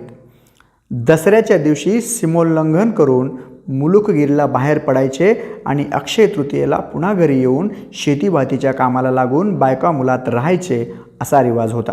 शेतीशी व कुटुंबाशी जसे जिवंत व सातत्याचे संबंध असणाऱ्या शिपायांची मानसिकता दुसऱ्या शेतकऱ्यांच्या शेतीची व संपत्तीची काळजी करण्याची असते, इतरांच्या लेकी सुनांचा आदर करण्याची असते. दुसऱ्यांची शेती व पिके पाहून त्यांना स्वतःची पिके आठवतात, दुसऱ्यांच्या लेकी सुना पाहून त्यांना स्वतःच्या लेकी सुना आठवतात आणि ते अत्याचार करीत नाहीत, नासधूस व लूट करीत नाहीत, अब्रू घेत नाहीत. शेतीशी जिवंत संबंध असलेला मनुष्य लुटारू होत नाही. सैन्यातला शिपाई समाजातल्या कोणत्या थरातून येतो, कोणत्या वर्गातून येतो, हे महत्त्वाचे असते. यात दुसरा एक महत्त्वाचा मुद्दा आहे. इतर राजांचे आणि सरदारांचे सैन्य हे लुटारूंचे सैन्य होते. लूट करणे हाच तर त्यांचा हेतू होता. इतरांना राज्य तरी कशासाठी हवी होती? लुटीसाठीच ना. मग ते लूट करणार नाहीत तर काय करणार? सैनिकी सामर्थ्याच्या जोरावर चैन करायची, हाच ज्यांचा हेतू, ते रयतेच्या आबरूची व संपत्तीची पर्वा कशी करणार? शिवाजीच्या राज्याचा हेतू, शिवाजीच्या शिपाई बनलेल्या शेतकरी सैन्याचा हेतू लूट करणे नव्हता, तर लूट थांबवणे हा होता. वर्षानुवर्ष केलेल्या लुटीचा अन्यायाचा प्रतिकार करायला जे सैन्य उभे ठाकले होते, ते लूट कसे करणार? अन्यायाचा प्रतिकार करायला जे उभे राहतात, ते स्वतः अन्याय करीत नसतात. याचा अर्थ शिवाजी महाराजांच्या सैन्यानं कधीही आणि कुठेही लूट केली नाही असा नाही. परमुलखात जाऊन लूट केली होती. सुरतेची लूट तर प्रसिद्ध आहे, परंतु ही लूट करताना गरज म्हणून व आवश्यक म्हणून संपत्तीची लूट केली, इतरांच्या आबरूची नव्हे. यात आणखी एक मुद्दा आहे. इतर राजे सैनिकांना पगार न देता लुटीतला हिस्सा देत. स्वाभाविकच सैनिक जास्तीत जास्त लूट करीत. शिवाजी राजांनी सैनिकांना लुटीतला हिस्सा देण्याची रीत रद्द केली. लुटीचा सर्व ऐवज खजिन्यात जमा करायचा आणि सैनिकांना ठराविक मेहनताना द्यायचा, अशी रीत पाडली. यामुळे लूट करण्यात आणि जास्तीत जास्त लूट करण्यात शिपायांचा हितसंबंध राहिला नाही. लूट मिळो अगर न मिळो, कमी मिळो अगर जास्त मिळो, सैनिकांना पगार मिळत असे. त्यामुळे उगाच लूट करण्याची, चैनीसाठी लूट करण्याची प्रवृत्ती राहिली नाही. शिवाजी महाराजांचे स्वतःचे शुद्ध चारित्र्य, जाणीवपूर्वक हेतू मनाशी बाळगून दिलेल्या स्पष्ट आज्ञेचा भंग करणाऱ्यांना जरब बसेल अशा शिक्षा, उत्पादक शेतकऱ्यांमधूनच केलेली सैन्याची रचना, शिपायांचा शेतीशी व कष्टाशी जिवंत संबंध, रोख पगार देण्याची रीत आणि सर्वात महत्त्वाचे म्हणजे अन्यायाचा व लुटींचा प्रतिकार करण्याच्या हेतूने सुरू केलेले कार्य, यामुळे शिवाजीचे सैन्य आणि इतर राजांचे सैन्य यात फरक होता. महाराष्ट्रातील सामान्य रयतेला शिवाजी महाराजांचे सैन्य हे लुटारू सैन्य वाटत नव्हते, तर लूट थांबवायला निघालेले संरक्षक सैन्य वाटत होते. रयत सैन्याला सहाय्य करीत होती आणि सैन्य रयतेला वाचवत होते. सामान्य जनतेसाठी राज्य चालवण्याकरता सैन्य आणि रयत यांचे संबंध एकत्वाचे असावे लागत. सैन्याची जनतेला भीती वाटता कामा नये. सैन्य आणि जनता हे एकमेकांना पूरक राहतील अशी रचना करावी लागते, तरच यश मिळते. आधुनिक काळात सुद्धा अशी जनता आणि असे सैन्य यांची उदाहरणे आहेत. व्हिएतनामचे उदाहरण हे ताजे उदाहरण आहे. व्यापारा उद्योगात संरक्षण. आपल्या राज्यातील वस्तूंचा व्यापार वाढावा म्हणून परराज्यातून येणाऱ्या मालावर जबर कर बसवून स्वदेशी मालाला संरक्षण देण्याचे धोरण सर्व आधुनिक देश वापरीत आले आहेत. परंतु सरंजामशाहीच्या मध्ययुगात सुद्धा शिवाजी महाराजांनी असा कर बसवून देशी व्यापारास व उद्योगास उत्तेजन देण्याचे धोरण स्वीकारले होते असे दिसते. 6 डिसेंबर 1671 रोजी महाराजांनी कोकणातील कुडाळचे सरसुभेदार नरहरी आनंदराव यांना एक पत्र लिहिलं आहे. त्या पत्रात महाराज लिहितात, संगमेश्वराहून बारदेशीचे मीठ महागच पडे, ऐसा जकातीचा तह देणे. जरी जबरी जकातीचा तह नेदा, मुलाहिजा म्हणजे कुल उद्मी खळक बारदेशाकडे ओहडेल, आपली कुळबंदरे पडतील, अशी गोष्टी आहे. तरी रोखा पावेल तेच घटिकेस कुळघाटी जकाती जबर करणे. महाराजांच्या दूरदृष्टीचा आणि सर्वंकष दृष्टीचा हा आणखी एक पैलू आहे. स्वराज्यातील शेतीबरोबरच व्यापार उद्यमांचीही काळजी महाराज घेत असत. शिवाजी महाराजांच्या काळात महाराष्ट्रात डच व्यापारी व्यापार करीत होते. त्यांनी व्यापारास परवानगी मागितली, ती महाराजांनी दिली, परंतु काही बंधने लादली. त्यास जकातीचे एक बंधन आहे. शिवाजी महाराजांनी डच कंपनीला 24 ऑगस्ट 1677 रोजी कौलनामा दिला. त्यात म्हटले आहे, जिंजी प्रांताच्या परिसरात डच कंपनीला व्यापार करण्यास परवानगी देण्यात येत आहे. डचांना कुड्डालोर येथे मालावर 2.5% जकात भरावी लागेल. सर्व आयात व निर्यात मालाची आगाऊ माहिती दिल्यास अधिकारी मालाची पार्सल तपासणीसाठी उघडणार नाहीत. हवालदार व इतर अधिकारी यांना योग्य तो भाव कंसात कर दिल्याशिवाय कंपनीचा माल घेण्यास प्रतिबंध करण्यात येत आहे. गुलामांच्या व्यापारास बंदी. वर उल्लेखलेल्या कौलनाम्यात किंवा करारात गुलामांच्या व्यापारास प्रतिबंध करणारे एक महत्त्वाचे व आजवर बऱ्याच प्रमाणात दुर्लक्षित झालेले एक कलम आहे. ते असे, मुसलमानांच्या राज्यात कोणाकडूनही अटकाव न होता तुम्हाला स्त्री व पुरुष यांची गुलाम म्हणून खरेदी व विक्री करण्यास परवानगी होती. परंतु आता माझ्या राज्यात तुम्हा स्त्रियांची किंवा पुरुषांची गुलाम म्हणून खरेदी व विक्री करण्यास संमती नाही. जर तुम्ही तसे करण्याचा प्रयत्न केलात तर माझे लोक तुम्हास प्रतिबंध करतील. हे कलम कटाक्षाने पाळले पाहिजे. ज्या काळात गुलामांचाही व्यापार भारतात कुठे कुठे चालत होता, स्त्री पुरुष मजूर पकडून गुलाम करून परदेशी जबरीने नेले जात होते, अशा काळात स्वतःच्या रयतेचा गुलाम म्हणून व्यापार करण्यास शिवाजी महाराज प्रतिबंध करीत होते. सर्व ठिकाणी सर्व बाबतीत रयतेची सर्व प्रकारची काळजी घ्यावयाची हे शिवाजी महाराजांच्या राज्याचे धोरण होते. धर्मश्रद्ध पण धर्मद्वेष्टा नव्हे. शिवाजी आणि धर्म. शिवाजी महाराजांचा एकूण धर्माविषयी दृष्टिकोन काय होता? व्यवहार कसा होता? हिंदू धर्मासंबंधी आणि मुस्लिम धर्मासंबंधी शिवाजी कसा वागला? हे ऐतिहासिकदृष्ट्या महत्त्वाचे प्रश्न आहेत. सांप्रत काळाच्या दृष्टीने सुद्धा हे प्रश्न महत्त्वाचे आहेत. शिवाजी हिंदू होता, शिवाय तो महाराष्ट्रात जन्माला आला व त्याची कर्मभूमी ही महाराष्ट्रच होती. त्यामुळे हिंदूंना शिवाजी संबंधी अभिमान वाटतो, साहजिकच आहे. त्यातल्या त्यात महाराष्ट्रीय हिंदूंना जरा जास्तच अभिमान वाटतो, तेही स्वाभाविकच आहे. त्यात गैर असे काही नाही. स्वतःचे थोरपण, स्वतःच्या धर्माचे मोठेपण, स्वतःच्या प्रदेशाचे मोठेपण हे स्वतःच्या प्रदेशातील आणि स्वतःच्या धर्मातील नामवंत, कीर्तिवंत, गुणी व थोर इतिहास पुरुषांच्या प्रकाशात बघणे व मांडणे हा मानवी स्वभाव आहे. त्या प्रदेशातील, त्या धर्मातील अशा थोर व्यक्तींची संख्या जितकी कमी असेल तितक्या जास्त प्रमाणात हा अभिमान दुणावतो. तथापि स्वधर्मातील थोर पुरुष म्हणून त्या पुरुषाची जी प्रतिमा आपण निर्माण करतो ती अनेकदा अनवधानाने भडक रंगवली जाते. अनेकदा स्वतःला सांप्रतकाळी सोयीचे म्हणून मुद्दाम एकांगी रीतीने रंगवली जाते आणि असे करीत राहण्याच्या क्रमात विकृती तयार होते व मूळ खरी प्रतिमा वाकडी तिकडी तयार होते.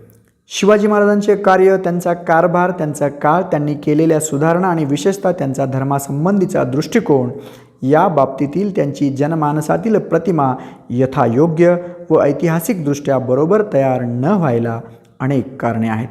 महाराष्ट्रातल्या निरक्षर अडाणी माणसाला सुद्धा शिवाजी माहीत आहे, त्याच्या कथा माहीत आहेत, ठिकाणं, नावं, प्रसंग, संबंध इत्यादी अनेक बाबी माहिती आहेत. ही माहिती या खेडोपाडीच्या निरक्षरांपर्यंत कशी पोहोचली? शिवाजी, शिवकाल, शिवचरित्रातील चमत्कृतीपूर्ण प्रसंग, उदात्त प्रसंग, नाट्यमय प्रसंग इत्यादीवर महाराष्ट्रात अनेक पोवाडे रचले गेले. शिवाजी महाराजांच्या काळात व तिथून आज अखेर महाराष्ट्रात असा एक तरी शाहीर होऊन गेला की त्याने शिवाजीवर एकही पोवाडा वा लावणी वा गाणे रचले नाही. प्रश्न, याचे स्पष्ट उत्तर नाही असे आहे. सर्वांनी ते केले आणि ते साहजिकच होते. जी कथा पोवाड्यांची, तीच कथा लोकगीतांची व लोककथांची, तीच स्थिती कीर्तनांची, तीच अवस्था आख्यानांची व व्याख्यानांची, तीच स्थिती तमाशांची, नाटकांची व सिनेमांची. निरक्षर अडाणी लोकांपर्यंत ह्याच माध्यमातून इतिहास पोहोचतो. जाणून बुजून खोडसाळपणे घुसडलेल्या विकृती सोडल्या आणि अनावधानाने झालेला एकांगीपणा सोडला तरी या प्रचार व प्रसारमाध्यमांच्या सुद्धा काही मर्यादा आहेत. करमणूक करून घेण्याच्या मुख्य इराद्याने जमलेल्या जनसमुदायास शेवटपर्यंत पोवाडा नाटक ऐकायला व बघायला भाग पाडायचेच असेल तर चमत्कृतीखेरीज कसे चालेल? अतिशयोक्ती केली नाही, अलंकारिता आणली नाही, तर नुसते अंकगणित छापसैन्याचे आकडे व सनावळ्यात सांगितल्या आणि तार्किक पद्धतीने विश्लेषण केलं तर या कार्यक्रमांचा दुसरा प्रयोग तरी कसा होईल? शिवाय ऐकणाऱ्याच्या जाणीवेची पातळी लक्षात ठेवूनच पोवाडा इत्यादी लिहावे लागते. पुन्हा लिहिणाऱ्याच्या स्वतःच्या जाणीवेच्या मर्यादा असतात. तेव्हा या माध्यमांच्या मर्यादा शिवाजीची प्रतिमा आहे तशी करायला कारणीभूत आहेत हे खरे. अर्थात त्याला आपमतलबीपणा, वर्तमानातील प्रासंगिक स्वार्थ, इतिहासाकडे पाहण्याची चुकीची पद्धत, संशोधक वृत्तीचा अभाव किंवा किमान पक्षी अपुरेपणा इत्यादी दुसरीही कारणे आहेत. असो. शिवाजी व मुसलमान. शिवाजी हा मुसलमानांच्या विरुद्ध होता. त्यांचे जीवित कार्य मुसलमान धर्माचा प्रतिकार करणे हे होते. तो हिंदू धर्मरक्षक होता, हिंदू पदपातशाह होता, गोब्राह्मण प्रतिपालक होता, अशी प्रतिमा बऱ्याच विस्तृत प्रमाणात जनमानसात आहे. शिवाजी न होता तो सुनता होती सबकी, हे भूषण कवीचे कवन हा दृष्टिकोन व्यक्त करते. शिवाजीचे युद्ध हे धर्मयुद्ध होते. धर्म ही शिवाजीच्या कार्याची प्रेरणा होती. शिवाजी धर्मासाठी लढला, तो धर्मासाठी लढला म्हणूनच यशस्वी झाला. खरे म्हणजे तो परमेश्वराचाच अवतार होता. तो विष्णूचा किंवा शिवाचा अवतार होता. परमेश्वराने हा अवतार धारण केला तो धर्मरक्षणाकरताच केला होता. भवानी मातेने शिवाजीला जी तलवार दिली ती धर्मरक्षणाकरताच दिली. शिवकार्याचा आधार धर्म नसता तर शिवाजी यशस्वी होऊ शकला नसता, इत्यादी इत्यादी असे अनेक समज जनमानसात खूपच विस्तृत प्रमाणात आहेत. ऐतिहासिक सत्याच्या आधारावर ही सर्व प्रमेये नीट तपासून घ्यायला हवीत. आपण हिंदू आहोत म्हणून किंवा ही प्रमेय खरी असणे आपणास सांप्रतकाळी सोयीचे होईल म्हणून ती तशीच आंधळ्या श्रद्धेने स्वीकारणे योग्य होणार नाही. किंवा उलट पक्षी आपण मुस्लिम धर्माचे आहोत, हिंदूंचा द्वेष करायला मुसलमानांना शिकविणे ही आपली आजची गरज आहे. बरेच हिंदू शिवाजी महाराज की जय म्हणतात म्हणून आपणही तो हिंदू धर्माचा रक्ष व मुसलमान होता असे चिकित्सा न करता मानूया, हा दृष्टिकोनसुद्धा तितकाच चूक होय. वस्तुस्थिती काय सांगते? शिवाजी, प्रताप व पृथ्वीराज इत्यादी. शिवाजी हा हिंदू होता किंवा हिंदू धर्मरक्षक होता म्हणून तो यशस्वी झाला असे म्हणावे तर मग राणा प्रताप किंवा पृथ्वीराज चव्हाण हे यशस्वी का झाले नाहीत? खरे म्हणजे हे दोघे तर निर्विवादपणे उच्चवर्णीय क्षत्रिय हिंदू होते. शिवाजीच्या क्षत्रियत्वासंबंधी निदान काहींना तरी शंका होती. शौर्य, त्याग, जिद्द, कष्ट इत्यादी बाबतीत राणा प्रताप आणि पृथ्वीराज शिवाजीपेक्षा कमी नव्हते. कदाचित काकणभर वरचढच असतील. मग असे का व्हावे? धर्मयुद्ध म्हणावे तर एक जण धर्मयुद्धात यशस्वी होतो आणि या दुसऱ्या दोघांना पराजित होऊन परागंदा का व्हावे लागते? हे हिंदू राज्य व्हावे ही श्रींची इच्छा असे मानावे तर मग श्रींना राणा प्रतापच्या आणि पृथ्वीराज चव्हाणांच्या प्रदेशातही हिंदू राष्ट्र व्हावे अशी इच्छा का झाली नाही? हिंदू धर्मावरील निष्ठेमुळे शिवाजीला यश प्राप्त झाले हे खरे नाही. धर्मरक्षणाखेरीज शिवाजी दुसरे आणखी काहीतरी चांगले करायला निघाला होता असं दिसतं. समजा की शिवाजीच्या काळात मुसलमान धर्माखेरीज इतर दुसऱ्या कोणत्या तरी धर्माचे राजे असते, अगदी हिंदू धर्माचे राजे असते, तर मग शिवाजीने मुसलमानांचा द्वेष केला असता का? शिवाजी मुसलमान राजाविरुद्ध का लढला? ते मुसलमान होते म्हणून की राजे होते म्हणून? आणि दोन्ही कारणामुळे लढला तर त्यातील प्रमुख व महत्त्वाचे कारण कोणते होते? ते राजे होते हे महत्त्वाचे की ते मुसलमान होते हे महत्त्वाचे? काही मुस्लिम राज्यकर्त्यांची धार्मिक सहिष्णुता. शिवाय सर्वच मुसलमान राजे हिंदूंबद्दल आणि हिंदू धर्मांबद्दल असहिष्णू होते असे दिसत नाही. इतिहासात मुस्लिम राज्यकर्त्यांच्या हिंदू धर्माबद्दलच्या सहिष्णू वृत्तीचे अनेक पुरावे उपलब्ध आहेत. विशेषतः ज्या महाराष्ट्रात शिवाजीनं कार्य केलं त्या मुलखातील मुसलमान शाह्यांच्या सहिष्णू वृत्तीचे व हिंदूंशी असलेल्या राजकीय व कौटुंबिक संबंधाचे अनेक पुरावे आहेत. पारसनीसांच्या मराठी सरदार या पुस्तकातील हा उतारा पहा. निजाम, कुतुब व आदिलशाहीत मराठ्यांचे प्राबल्य फार असे. निजामशाहीचा मूळ पुरुष गांगवी हा बहिरमभट कुलकर्णी यांचा मुसलमान झालेला मुलगा होता. अहमदनगरच्या बादशहाचा बाप पण हिंदूच होता. विजापूरचा संस्थापक युसुफ आदिलशहाने मराठ्याची मुलगी केली होती. बेदरच्या कासिम बरीद या संस्थापकाच्या मुलाने पण साबाजीच्या मुलीशी लग्न केले होते. या संस्कारामुळे हिंदूबद्दल सहिष्णुता असून मराठ्यांचे प्राबल्य या पाचही राज्यात होते. त्याच पुस्तकातील न्यायमूर्ती रानडे यांचा उद्धृत केलेला हा आणखी एक उतारा पहा. दक्षिणेतील मुसलमानांचे उत्तरेकडील कडव्या धर्माभिमानी मुसलमान जातीपासून दूरीकरण बहामनी राज्यात हिंदूविषयी चांगले मत व त्यांचे प्राबल्य, वसुली व खजिना या खात्यात ब्राह्मण व प्रभू यांचा प्रवेश, त्यांच्यामुळे सरकारी दप्तरात मराठी भाषेचा शिरकाव, शक्तीचे समतोलन होऊन मराठी शिलालाच बढत्या, बादशहाचे हिंदू मुलींशी शरीर संबंध झाल्यामुळे हिंदूंची दरबारावर पडलेली छाप, बाटलेल्या हिंदूंचे स्वजातीयांवरील उत्कट प्रेम व या सर्व कारणांमुळे दक्षिणेतील बादशहांच्या ठिकाणी हिंदूंबद्दल सहिष्णुभाव उत्पन्न होऊन हिंदूंना उत्तेजन, सवलती व अधिकार मिळाले होते. बहामनी राज्याचा संस्थापक हसन गंगू बहामनी याच्या नावाने स्पष्टीकरण सुद्धा काय सांगते. हसन जाफर या नावाचा एक मुसलमान मनुष्य गंगू नावाच्या कुणा ब्राह्मणाकडे पूर्वायुष्यात नोकरी करीत होता. पुढे तो दिल्लीच्या बादशहाच्या कंसात तुघलक पदरी मोठा सरदार झाला. तो बादशहाचा महाराष्ट्रातील सुभेदार होता. त्यानं बादशहाविरुद्ध बंड केलं व महाराष्ट्रात स्वतःचं राज्य स्थापन केलं. पूर्वीच्या धन्याची आठवण व कृतज्ञता म्हणून तो स्वतःचं नाव अर्धे मुसलमान व अर्धे हिंदू असं हसन गंगू लावू लागला. स्वतःच्या राज्यास बहामणी म्हणजे ब्राह्मणाशी संबंधित असे म्हणू लागला. हिंदू मुस्लिम संबंध शत्रुत्वाचे व टोकाच्या शत्रुत्वाचे असते तर असे घडले नसते. जोवर त्यांच्या राज्याला हिंदूकडून धोका निर्माण होत नाही, जोवर हिंदू सरदार त्यांच्या राज्याला मदतच करतात, तोवर मुस्लिम राज्यकर्ते हिंदू संबंधी सहिष्णू होते. राज्यालाच जर धोका निर्माण झाला तर मग मुस्लिम असो की हिंदू ते असहिष्णू होते. हिंदू की मुस्लिम हे महत्त्वाचे नव्हते, राज्य महत्त्वाचे होते. दिल्लीचे सुद्धा सर्व सुलतान कडवे मुसलमान होते हे खरे नाही. अकबराची सहिष्णुता सर्वांना ज्ञात आहे. त्याने तर दीन इलाही या नावाने एक नूतन संमिश्र धर्म स्थापन करण्याचा प्रयत्न केला. त्या काळी सांस्कृतिक एकता बऱ्याच प्रमाणात निर्माण झाली होती. तोरडमल हा हिंदू प्रधान मुस्लिम राजाच्या पदरी स्वतःची बुद्धी कारणी लावतच होता. शहाजहान बादशहाच्या पदरी उच्चकुलीचे अस्सल तेलंगे ब्राह्मण जगन्नाथ पंडित संस्कृत भाषेत काव्य करीत. पंडितराज जगन्नाथांची एक कथा प्रसिद्ध आहे. शहाजहानच्या पदरी असलेल्या या हिंदू पंडितानं आपल्या पदरी यावं व हिंदू राजांचे भूषण वाढवावं म्हणून जयपूरच्या हिंदू राजाने त्यांना बोलावले होते. या आमंत्रणाला पंडितराज जगन्नाथांनी पाठवलेले उत्तर मासलेवाईक आहे.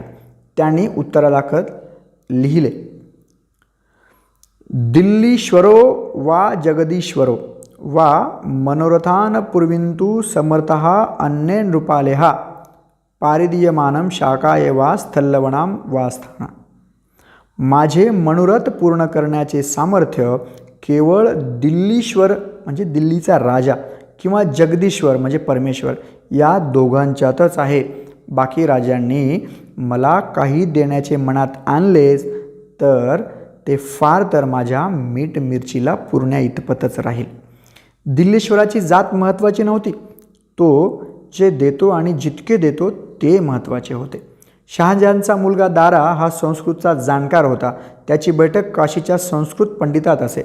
त्याच काळी छांदोग्य उपनिषद, बृहदारण्यक उपनिषद, केनो उपनिषद इत्यादी उपनिषदांच्या नावांच्या चालीवर अल्लोपनिषद सारखे लिखाण झाले होते. शेजवलकरांनी तर असे लिहून ठेवले आहे की औरंगजेबाच्या ऐवजी त्याचाच थोरला भाऊ दारा हा राज्यावर बसला असता तर या अफाट देशाचे एकीकरण एकाच राजवटीखाली होऊन हा देश बळकट होण्याचा संभव निर्माण झाला असता. थोडक्यात म्हणजे सर्वच मुसलमान राज्यकर्ते हिंदू धर्मद्वेष्टे नव्हते. शिवाजीचे मुसलमान सरदार. शिवाजीच्या परदी अनेक मुसलमान सरदार, वतनदार व इतर चाकर होते आणि ते अगदी मोठमोठ्या हुद्द्यांवर, जबाबदारीच्या जागांवर होते. शिवाजीच्या तोफखान्याचा प्रमुख एक मुसलमान होता. त्याचे नाव इब्राहिम खान. तोफखाना म्हणजे लष्कराचं एक प्रमुख अंग, कदाचित सर्वात महत्त्वाचं. तोफा हे त्या काळातलं सर्वात प्रगत हत्यार. किल्ल्यांच्या लढाईत त्याचं महत्त्व फार मोठं. अशा महत्त्वाच्या तोफखान्याचा प्रमुख एक मुसलमान होता. छत्रपती शिवाजी महाराजांच्या दूरदृष्टीचं उदाहरण म्हणून त्यांनी केलेली आरमाराची उभारणी सांगण्यात येते आणि ते बरोबरच आहे. कोकणपट्टीच्या विस्तृत भूभागाला समुद्राचे सानिध्य आहे. या सर्व भागाच्या रक्षणासाठी आरमार आवश्यक होतं. ते शिवाजीनं उभारलं. या अशा महत्त्वाच्या विभागाचा प्रमुखसुद्धा एक मुसलमान सरदार होता. त्याचं नाव दौलत खान, दर्या सारंग दौलत खान. शिवाजीच्या खास अंगरक्षकात व खाजगी नोकरात अत्यंत विश्वासू म्हणून मदारी मेहतर याचा समावेश होता. आग्र्याहून सुटकेच्या नाट्यमय प्रसंगात या विश्वासू मुसलमान साथीदाराने शिवाजीराजांना काय म्हणून साथ दिली? शिवाजी मुस्लिम द्वेष्टा असता तर असं घडलं असतं का? शिवाजीच्या पदरी असे अनेक मुसलमान चाकर होते. त्यात काझी हैदर हा एक होता. सालेरीच्या लढाईनंतर औरंगजेबाच्या दक्षिणेतील अधिकाऱ्यांनी शिवाजीची सख्य जोडावे म्हणून एक हिंदू ब्राह्मण वकील पाठवला. जेव्हा शिवाजीनं उलट काझी हैदर यास मोगलांकडे पाठवलं, म्हणजे मुसलमानांचा वकील हिंदू आणि हिंदूंचा वकील मुसलमान, त्या काळातील समाजाची फाळणी हिंदू विरुद्ध मुसलमान अशी असती तर असे घडले नसते. सिद्दी हिलाल हा असाच आणखी एक मुसलमान सरदार शिवाजीच्या पदरी होता. 1660 रुस्तुम जमा व फाजल खान यांचा शिवाजीनं रायबागेजवळ पराभव केला. त्यावेळी सिद्दी हिलाल शिवाजीच्या बाजूने लढला. त्याप्रमाणेच 1660 सिद्दी जोहरने पन्हाळगडास वेढा दिला होता. तेव्हा नेताजी पालकरनं त्यांच्या सैन्यावर छापा घालून वेढा उठवण्याचा प्रयत्न केला. त्यावेळीसुद्धा हिलाल व त्याचा पुत्र वाहवा हे नेताजी बरोबर होते. या चकमकीत सिद्दी हिलालचा पुत्र वाहवा जखमी व कैदी झाला होता. हिंदू शिवाजीच्या बाजूने मुसलमान सिद्दी हिलाल आपल्या पुत्रासह मुसलमानांच्या विरोधात लढला.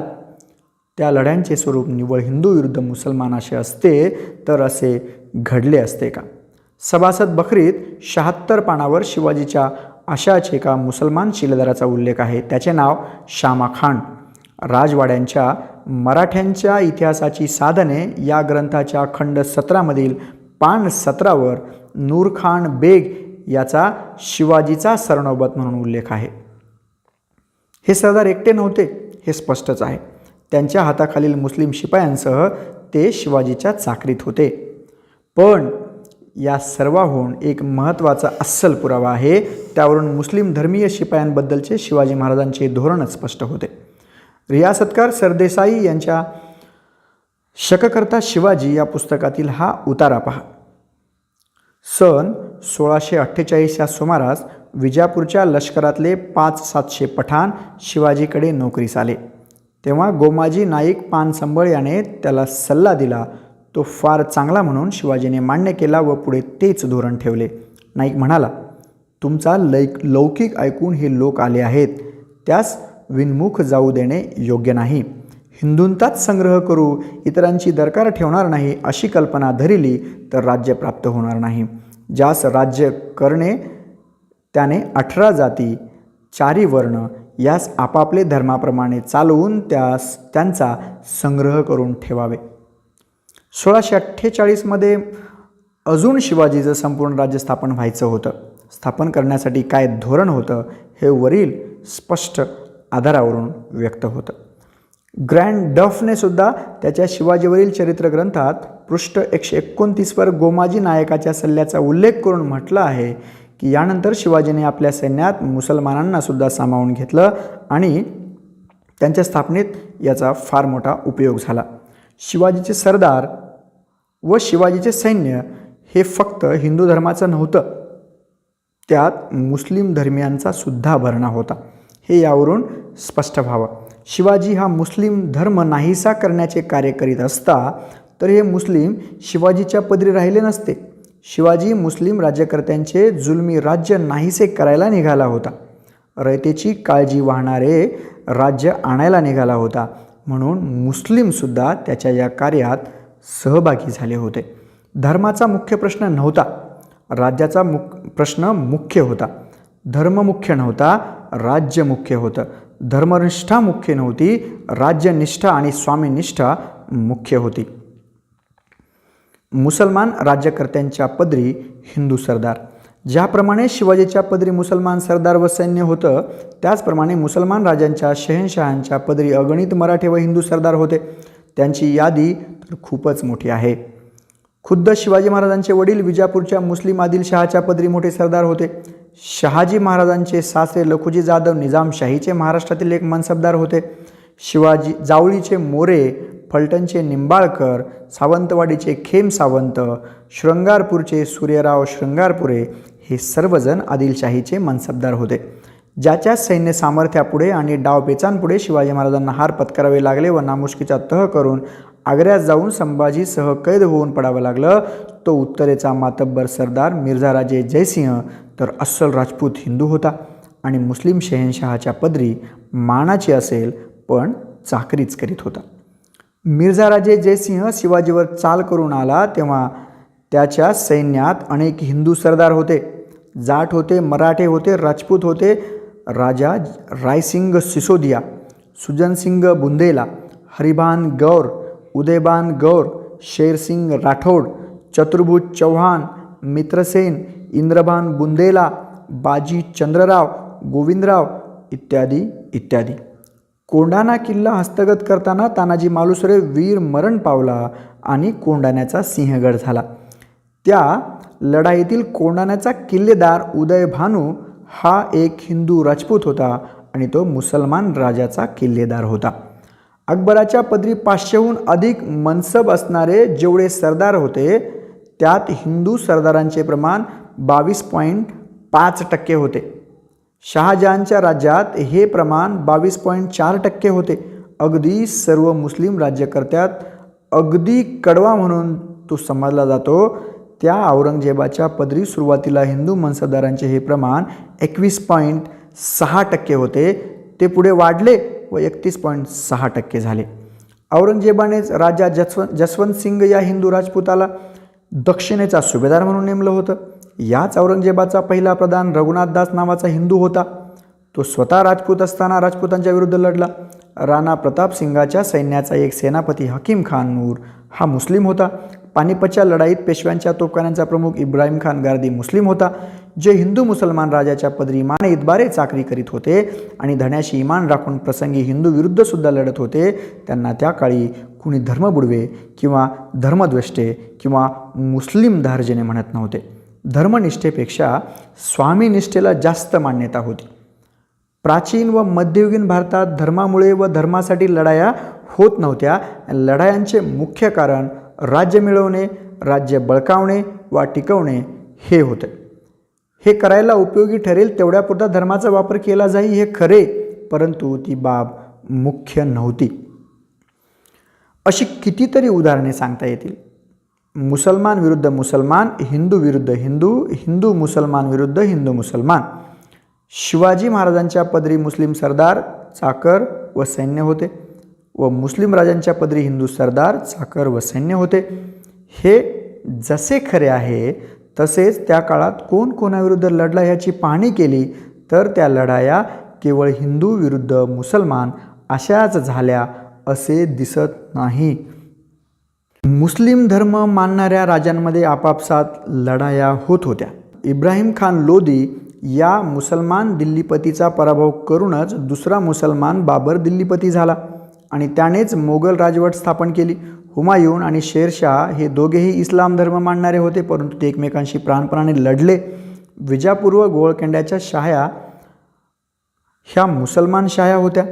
औरंगजेब या मुस्लिम धर्मीय शाह्यांविरुद्ध दीर्घकाळ लढला. धर्म महत्त्वाचा नव्हता तर राज्य महत्त्वाचे होते. धर्माला महत्त्व असेल तर दुय्यम होते, मुख्य गोष्ट राज्य होते. एका बाजूला राणा प्रताप आणि दुसऱ्या बाजूला अकबर अशी सुप्रसिद्ध लढाई हळदीघाटात झाली. राजस्थान, राजपूत आणि राणा प्रताप यांच्या दृष्टीने ही लढाई अतिमहत्त्वाची, पण हळदी घाटीच्या या लढाईस हिंदू मुस्लिम यांच्यामधली लढाई असे म्हणता येईल काय? मुसलमान अकबराच्या सैन्याचे नेतृत्व राजपूत मानसिंगाकडे होते. त्या सैन्यात 60,000 मोगल सैन्य तर 40,000 राजपूत सैनिक होते. राणा प्रतापच्या सैन्यात जसे 40,000 राजपूत सैनिक होते, तसेच हकीम खान नूर याच्या नेतृत्वाखाली पठाणांची एक मोठी तुकडी होती. तसेच ताजखान या पठाण राजाचं घोडदळही होतं. त्याच्या तोफखान्याचा प्रमुखही एक मुसलमान सरदार होता. गुरु गोविंद सिंह देखील औरंगजेबच्या काळात केंद्रीय मुस्लिम सत्तेविरुद्ध लढले. त्यांच्या सैन्यात देखील सिखांबरोबर हजारो मुसलमान होते. औरंगजेबाच्या मृत्यूनंतर त्याच्या वारसात सत्ता स्पर्धा झाली. त्यात त्यांनी बहादूर शहाला मदत केली. जाट, रजपूत, मराठा, शीख यांच्या उठावामागे धार्मिक आधार फार कमी होता. प्रामुख्यानं ते केंद्रीय सत्तेच्या जाचक धोरणाविरुद्ध उठाव होते. त्या काळात स्वामीनिष्ठेच्या कल्पनेमुळे धर्माचा विचार न करता सरदार, जहागीरदार व सैनिक आपल्या स्वामीची सेवा करीत असत. सरंजामी युगातल्या खड्या सैन्यांमध्ये हिंदू राष्ट्रवादाची किंवा इस्लाम प्रसाराची भावना नसे. राजा जोवर पोटाला देतो तोवर इमान ईदद्वारे त्याची चाकरी करायची, ही त्या काळात सर्वमान्य नीती होती. देवळांची लूट, मोडतोड इत्यादी. मुसलमान राजे हे क्रूर होते. त्यांनी देवळं पाडली, देवळे भ्रष्ट केली, धर्म बुडवला. म्हणून सर्व मुसलमान हिंदू विरुद्ध व हिंदू धर्माविरुद्ध असतातच व आहेतच, आणि ज्या अर्थी ते हिंदू विरुद्ध आहेत त्या अर्थी हिंदूंनी त्यांच्या विरुद्ध असलं पाहिजे, असा हिंदू संघटनांचा युक्तिवाद असतो व आहे. धर्माधारे हिंदूंना संघटित करणाऱ्या संघटनांचा जसा हा युक्तिवाद असतो, तसाच मुस्लिम धर्मावर आधारलेल्या मुस्लिम संघटनांचाही तसाच पण वेगळा युक्तिवाद असतो. मुस्लिम संघटनांचे त्यांच्या अनुयायांना प्रतिपादन असते की हिंदू धर्म म्हणजेच काफरांचा धर्म. आपल्या पूर्वजांनी तो बुडवण्यासाठी प्रयत्न केले, ते बरोबरच केले. जमले तर आपणही तसेच करावे. निदान हिंदूविरुद्ध आपण असावे, असा त्यांचा प्रचार असतो व आहे. आपण राज्यकर्ते, परंतु राज्यकर्ते म्हणून आपले महत्त्व उरले नाही, ही खंत आणि त्यातून संघटित होण्याचा त्यांचा हा प्रयत्न.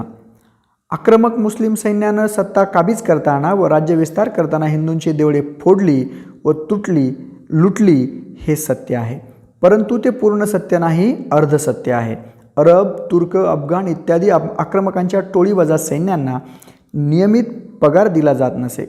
त्यांनी लूट करावी आणि लुटीतल्या हिश्श्यातून त्यांचा पगार घ्यावा, अशी रीत असे. हिंदूंच्या मंदिरात खूप संपत्ती असे. आक्रमक सैन्य ही संपत्ती लुटत असे. लुटताना देवळे पाडत व संपत्ती वाटून घेत. दऱ्या कपारीत आणि डोंगर माथ्यावरच्या या देवळात संपत्ती नसे, पण देव असत. अशा देवळांच्या वाटेला हे आक्रमक सैन्य जात नसे. कारण काय? संपत्ती लुटणे हा मुख्य हेतू, देवळं पाडणे हा मुख्य हेतू नसे. लुटीची संपत्ती मुख्य, धर्म दुय्यम. मुख्य हेतू साध्य करायला आवश्यक म्हणून देवळे पाडत याच लुटीतला मोठा हिस्सा राजाकडे जाई. राजाचे उत्पन्नाचे ते एक साधन असे. देवळाभोवतालच्या लोकांना नावमेद करणे, त्यांची लढण्याची उर्मी मोडून त्यांच्यात भय निर्माण करणे, हा सुद्धा एक हेतू असे.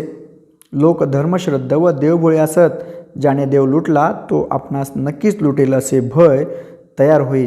एवढे जागृत दैव होत, परंतु ते त्यांचे काही करू शकले नाही. मग आपण माणसे काय करणार, अशी नाउमेद पसरे आणि मुलूक जिंकायला सोपे जाई. त्या काळातील देवळे केवळ धर्मकेंद्रे नव्हती, ती संपत्तीची केंद्रे होती, मानाची केंद्रे होती आणि सत्तेचीही केंद्रे होती. देवळे लुटण्याचा आणखी एक फायदा होई. आम्ही काफरांची देवळे फोडतो, त्यांचा धर्म बुडवतो, असे सांगून आपल्या लुटीला मुलामा चढवता येई. धर्मांध मुल्ला मौलवींचा आणि त्यांच्यामार्फत एकूण मुस्लिम समाजाचा पाठिंबा मिळवायला सोपे जाई. स्वतःची दुष्कृत्ये लपवायला धर्माचा उपयोग करून घेतला जाई.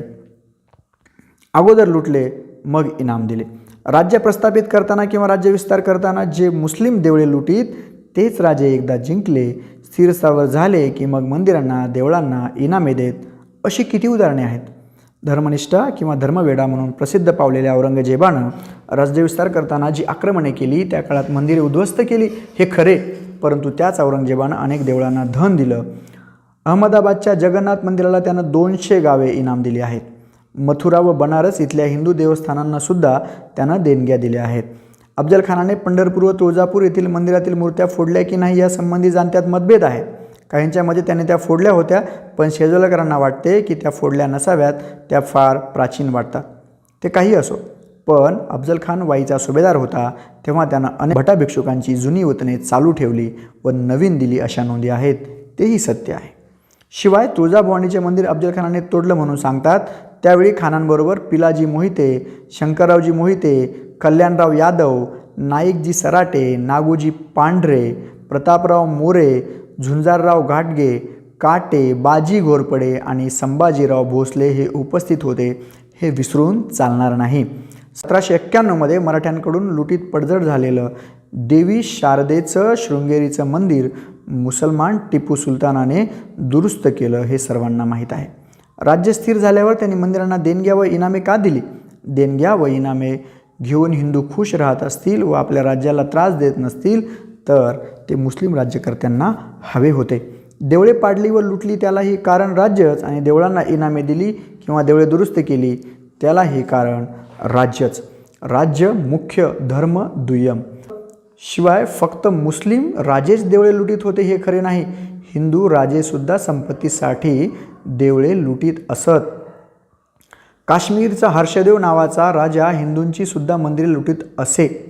धातूसाठी मूर्ती वितळवण्यापूर्वी त्यांच्यावर विष्ठा व मूत्र शिंपडून त्यांचा पावित्र्यभंग करी इत्यादीचे तपशीलवार वर्णन कल्हणाच्या राजतरंगिणी या ग्रंथात आहे.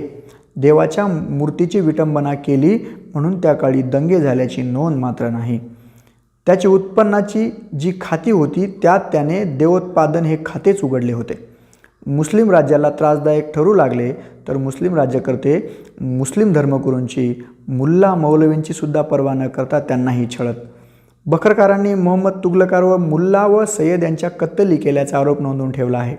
काही इतिहासकारांनी असे लिहून ठेवले आहे की जहांगीर बादशहाला मुल्ला मंडळी एवढी घाबरत की तो आला की ती लपून बसत. तात्पर्य काय? त्या काळातल्या राज्यकर्त्यांच्या दृष्टीनं राज्य महत्त्वाचं होतं, धर्म तितका महत्त्वाचा नव्हता. स्वतःचे राज्य स्थापायला आणि स्थिर करायला त्यांनी धर्माचा आधार घेतला हे खरं आहे, पण धर्म मुख्य नव्हता, राज्य मुख्य होतं. पूर्ण सत्य हे आहे. शिवाजी महाराजांच्या मराठे व हिंदू विरुद्ध लढाया. छत्रपती शिवाजी महाराजांना स्वतःचे राज्य स्थापन करण्यासाठी छोट्या मोठ्या अनेक लढाया कराव्या लागल्या. राज्यकर्ते मुस्लिम धर्माचे होते त्यामुळे त्यांच्या विरुद्ध तर लढावे लागलेच, परंतु मराठ्यांविरुद्ध सुद्धा अनेक लढाया लढाव्या लागल्या. इतिहासाने या लढ्यांच्या सविस्तर नोंदी ठेवल्या आहेत, त्याकडे दुर्लक्ष करणे हे बरोबर होणार नाही. रियासतकार सरदेसाई आपल्या मराठी रियासत या ग्रंथात म्हणतात, विजापूरकरांशी युद्ध म्हणजे हिंदू मुसलमानातील युद्ध नव्हे. अशा प्रकारचे स्वरूप त्या युद्धास येणे शक्य नव्हते. शिवाजीची मोठी अडचण विजापूरकरांच्या ताब्यात गुंतलेली मोठी मोठी मराठे सरदार घराणेही होती. त्यांच्या मनात शिवाजीबद्दल आदर किंवा पूज्यबुद्धी नव्हती. मोहिते, मोरे, सावंत, दळवी, सुर्वे, निंबाळकर आदी शेकडो सरदार आरंभापासून कमी जास्त प्रमाणात शिवाजीच्या विरुद्ध होते. हे आणि इतर अनेक हिंदू मराठे सरदार शिवाजींच्या विरुद्ध होते. हे सर्वजण तर हिंदूच होते, धर्म मानणारे व अनुसरणारे होते. शिवकार्याचे स्वरूप हिंदू धर्मरक्षण करणे असे असते तर मग या सर्व हिंदूंनी त्याला विरोध का करावा? रियासतकार सरदेसाईप्रमाणेच सभासद, केपन, पारसनीस यांनीसुद्धा शिवाजीला विरोध करणाऱ्या पहिल्या दर्जाच्या अनेक मराठे सरदारांच्या नामावली दिल्या आहेत. शिवाजीचे कार्य जर धर्मकार्य होते तर मग या कार्याला या परमधर्मप्रिय मराठे सरदारांनी विरोध का केला? सरदेसाई म्हणतात, हाती असलेले घालविण्याची भीती त्यांना होती. यांच्या हाती काय होते? बखरकार केपन आपल्या मराठ्यांच्या बखरीत म्हणतो, शिवाजी हा नाशकर्ता होता, त्याने कशाचा नाश केला? तोच बखरकार सांगतो. शिवाजीच्या हाती जे विजापूरचे मुलूक लागले होते त्यातील पहिली मुक्त्याची चाल मोडून प्रतिवर्षी म्हणजे जमिनीच्या पिकांची पाहणी करून तो सारा घेत असे. हे विधान अगदी स्पष्ट आहे. कशाचा नाश केला हे स्पष्ट आहे, मुक्तेबाजीचा त्याने नाश केला. म्हणून रागावलेला हा बखरकार आणखी एक सत्य मात्र नोंदवून गेला आहे. तो म्हणतो, यामुळे येथे प्रजेस मात्र हितावह पडले असेल. शिवाजीने कुणाचा नाश केला आणि कुणाचे हिताचे केले हे स्पष्ट आहे.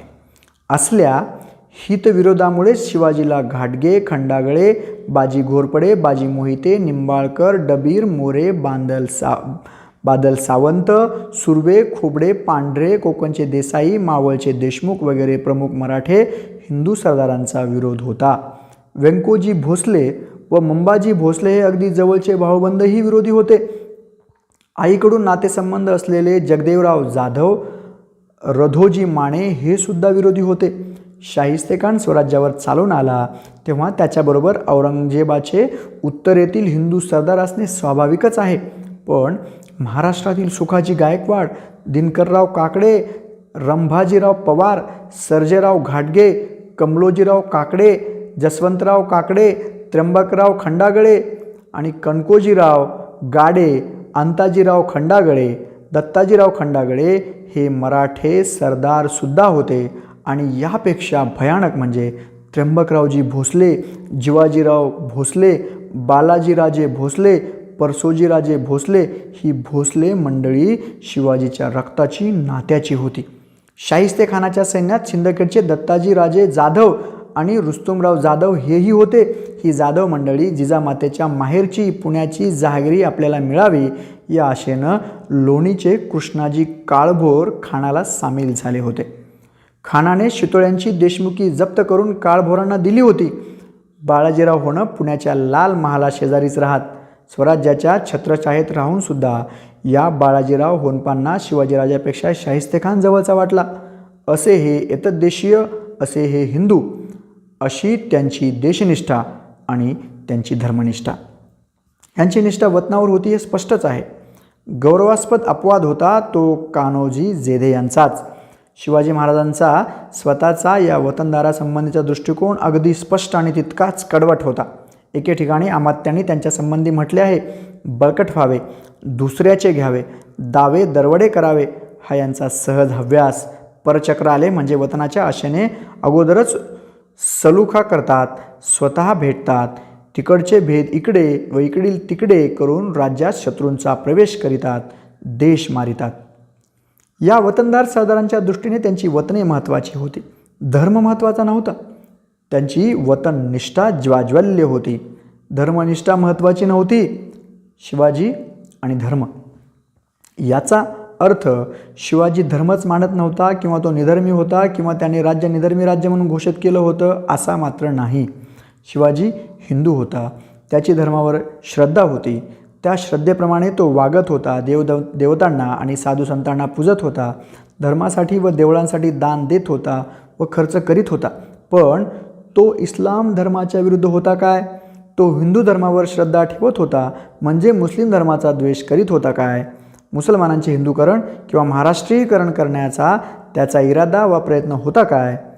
इतिहासाशी इमान राखून खरे बोलायचे तर या साऱ्या प्रश्नांची उत्तरे नाही अशी आहेत.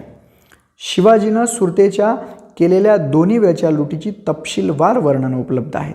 जुन्नरची बाजारपेठ लुटल्याची व अशा चित्रही लुटीची वर्णनं आहेत. पण एक तरी मशीद पाडल्याचे उदाहरण इतिहासात नमूद आहे काय? निदान मुळात मंदिर असलेली पण मुसलमानांनी मशिदीत रूपांतर केले अशी तरी मस्जिद पाडून तिथे पुन्हा मंदिर बांधल्याची नोंद आहे काय? मुळीच नाही. या उलट मशिदींना दान व इनामे दिल्याच्या नोंदी मात्र आहेत. सभासदाच्या बकरीतील हा उतारा पहा. मुलखात देवदेवस्थाने जागोजागी होती, त्यास दिवाबत्ती नैवेद्य अभिषेक स्थान पाहून यथायोग्य चालविले. मुसलमानांचे पीर मशिदी त्यांची दिवाबत्ती नैवेद्य स्थान पाहून चालविले. जी गोष्ट मशिदीची तीच गोष्ट मुस्लिम साधू संतांची. शिवाजी आणि त्या काळातील इतरही मराठे हिंदू दर्ग्यांना भजत व देणग्या देत, मुस्लिम साधू पीर फकीर यांना मान देत. शिवाजी महाराज अनेकांना गुरु मानतात, त्यात याकूत बाबा या एका मुस्लिम संताचाही समावेश आहे. मुस्लिम धर्माबद्दल शिवाजी महाराजांची सहिष्णुता अनेक रीतीने इतिहासात नमूद आहे. खाफी खान या मुस्लिम इतिहासकारानं नोंदवून ठेवलेला हा उतारा खूप बोलका आहे. शिवाजीने सैनिकांकरता असा सक्त नियम केला होता की सैनिक ज्या ज्या ठिकाणी लूट करण्यात जातील तेथे तेथे त्यांनी मशिदीस, कुराण ग्रंथास अथवा कोणत्याही स्त्रीस तोशिष अगर त्रास देता कामा नये. जर एखादा कुराणाचा ग्रंथ हाती आला तर त्याबद्दल पूज्यभाव दाखवून तो आपले मुसलमान नोकरांच्या स्वाधीन करीत असे. केव्हाही हिंदू किंवा मुस्लिम स्त्रिया हाती सापडल्यास व त्यांचे रक्षण करण्यास कोणी जवळ नसल्यास त्यांचे नातलग त्यांची सुटका करण्यास येईपर्यंत शिवाजी स्वतः तिची काळजी करीत असे. 2 नोव्हेंबर 1669च्या एका पत्रात रघुनाथराव पंडितरावांनी राजांची आज्ञा उल्लेखलेली आहे, ती तर त्याहून स्पष्ट आहे. ते लिहितात, श्रीमंत महाराज राजे यांनी ज्याचा जो धर्म त्याचा त्यांनी करावा, यात कोणी बखेडा करू नये असे फरमावले आहे. मुस्लिम धर्माविरुद्ध स्वतःची मते लोकमान्य करण्यासाठी जे कोणी शिवाजीचा वापर करीत असतील किंवा करतील त्यांना वरील ऐतिहासिक बाबींचा जाब द्यावा लागेल. त्यांचा मुस्लिम धर्मद्वेष कुठे खपत असेल तर त्यांनी तो स्वतःच्या नावाने खपवावा. त्यांच्या मालावर शिवाजीचा शिक्का मारून खपवू नये. तो माल शिवाजीचा म्हणून खपवू नये. तसेच मुस्लिम धर्मियांनी सांप्रतच्या तथाकथित शिवभक्तांच्या कारवाया व भाषणे पाहून शिवाजीच ओळखू नये. शिवाजीचा इतिहास पाहावा आणि शिवाजीचा मुस्लिम धर्मासंबंधीचा दृष्टिकोन समजावून घ्यावा आणि मग काय ते ठरवावे. शिवाजी स्वतः हिंदू होता व धर्मश्रद्ध होता, परंतु राजा म्हणून त्यांनी स्वतःच्या राज्यातील प्रजेत धर्मावरून भेद केला नाही. हिंदूंना एक वागणूक व मुस्लिमांना दुसरी वागणूक असं केलं नाही. मुसलमानांना ते वेगळ्या धर्माचे म्हणून पक्षपातीपणाने वागवलं नाही. ही बाब जशी हिंदूंनी लक्षात घ्यावी तशीच मुस्लिमांनी सुद्धा लक्षात घ्यावी. मुसलमान धर्मात अकबरासारखे परधर्म सहिष्णू राजे होऊन गेले, तसेच औरंगजेबासारखे हिंदूवर जिझिया कर लादून एकांगी पक्षपात करणारे होऊन गेले. औरंगजेबाने धर्मांध मुल्ला मौलवींच्या सांगण्यावरून जिझिया कर बसवला. त्या कराच्या विरुद्ध उठाव झाला. त्या सुमारास शिवाजी महाराजांनी औरंगजेबास फारसी भाषेत एक पत्र लिहिले आहे. त्या पत्रातील मजकुरावरून स्वधर्माकडे व परधर्माकडे कसे पाहावे या संबंधीचा दृष्टिकोन अगदी खुलासेवार स्पष्ट होतो. आपल्या पत्रात शिवाजी लिहितो की औरंगजेबाने गरीब व निराधार प्रजेकडून जिझिया कर वसूल करण्याचे जे धोरण स्वीकारले आहे ते मुघल राजसत्तेच्या मूळ सिद्धांताच्या विरुद्ध आहे. औरंगजेबाचे पणजे अकबर बादशाह यांनी 52 वर्ष राज्य केले. त्या काळात सर्वांना न्यायाने वागविले. त्यामुळे त्यांना जनतेने जगद्गुरू अशी पदवी दिली.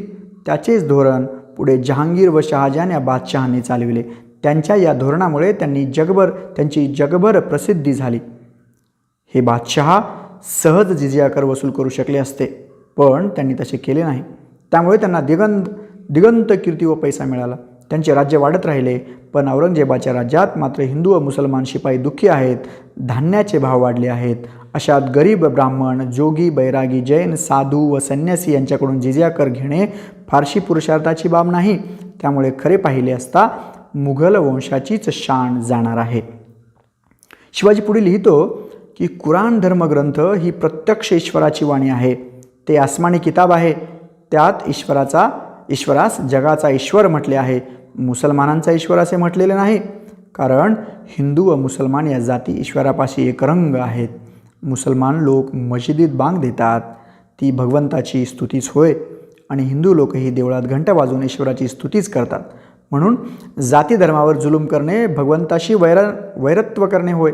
कारण शास्त्र व न्याय या दोन्ही दृष्टीने विचार केला तरी जिझिया पट्टी ही गैर आहे. म्हणून शिवाजीने औरंगजेबास असे लिहिले आहे की त्याने विवेकास फाटा देऊ नये. यापूर्वी गुजरातच्या सुलतानाने असाच विवेकास फाटा दिला होता, पण त्याचा परिणाम चांगला झाला नाही. त्याप्रमाणे बादशहाचं होईल. कारण कोणताही ज्वालाग्राही पदार्थ अग्नीच्या सानिध्यात नष्ट होतो, त्याचप्रमाणे कोणतेही राज्य प्रजेच्या असंतोषात भस्म होते. मनुष्यास विनाकारण उपद्रव केला असता निर्माण होणारा द्रोहाग्नी हा राळापेक्षाही जलद दौलत भस्म करू शकतो. म्हणून बादशहाने आपापले स्वधर्मात सर्व जातीबद्दल मनात विकल्प ठेवून कोणत्याही प्रकारचा जुलूम करू नये. कारण राज्यातील प्रजा कीटक, न्याये गरीब आहे. परंतु हिंदू लोकांस दुःख दिले असता त्याचे द्रोहाग्नीत संपूर्ण साम्राज्य नष्ट होईल. शिवाजीने येथे भारतीयांच्या दृष्टीने महत्त्वाचं तत्त्व प्रतिपादन केलं आहे. भारतातील लोकांना अकबर व इतर बादशहांनी धर्माच्या कारणामुळे छळले नाही. त्यांच्या उदार धार्मिक धोरणामुळे अकबर बादशहा जगद्गुरू म्हणून संबोधण्यात आले. पण गरीब आणि निरपराध लोकांवर कर लादून औरंगजेब इस्लाम धर्माच्या विरोधी काम करीत आहे. कारण कुराण ही ईश्वरवाणी आहे आणि ईश्वराच्या लेखी हिंदू व मुसलमान वेगळे नाहीत. प्रजेला जर राजाने त्रास दिला तर राजा कितीही बलवान असला तरी त्याचा पाडाव झाल्याशिवाय राहणार नाही.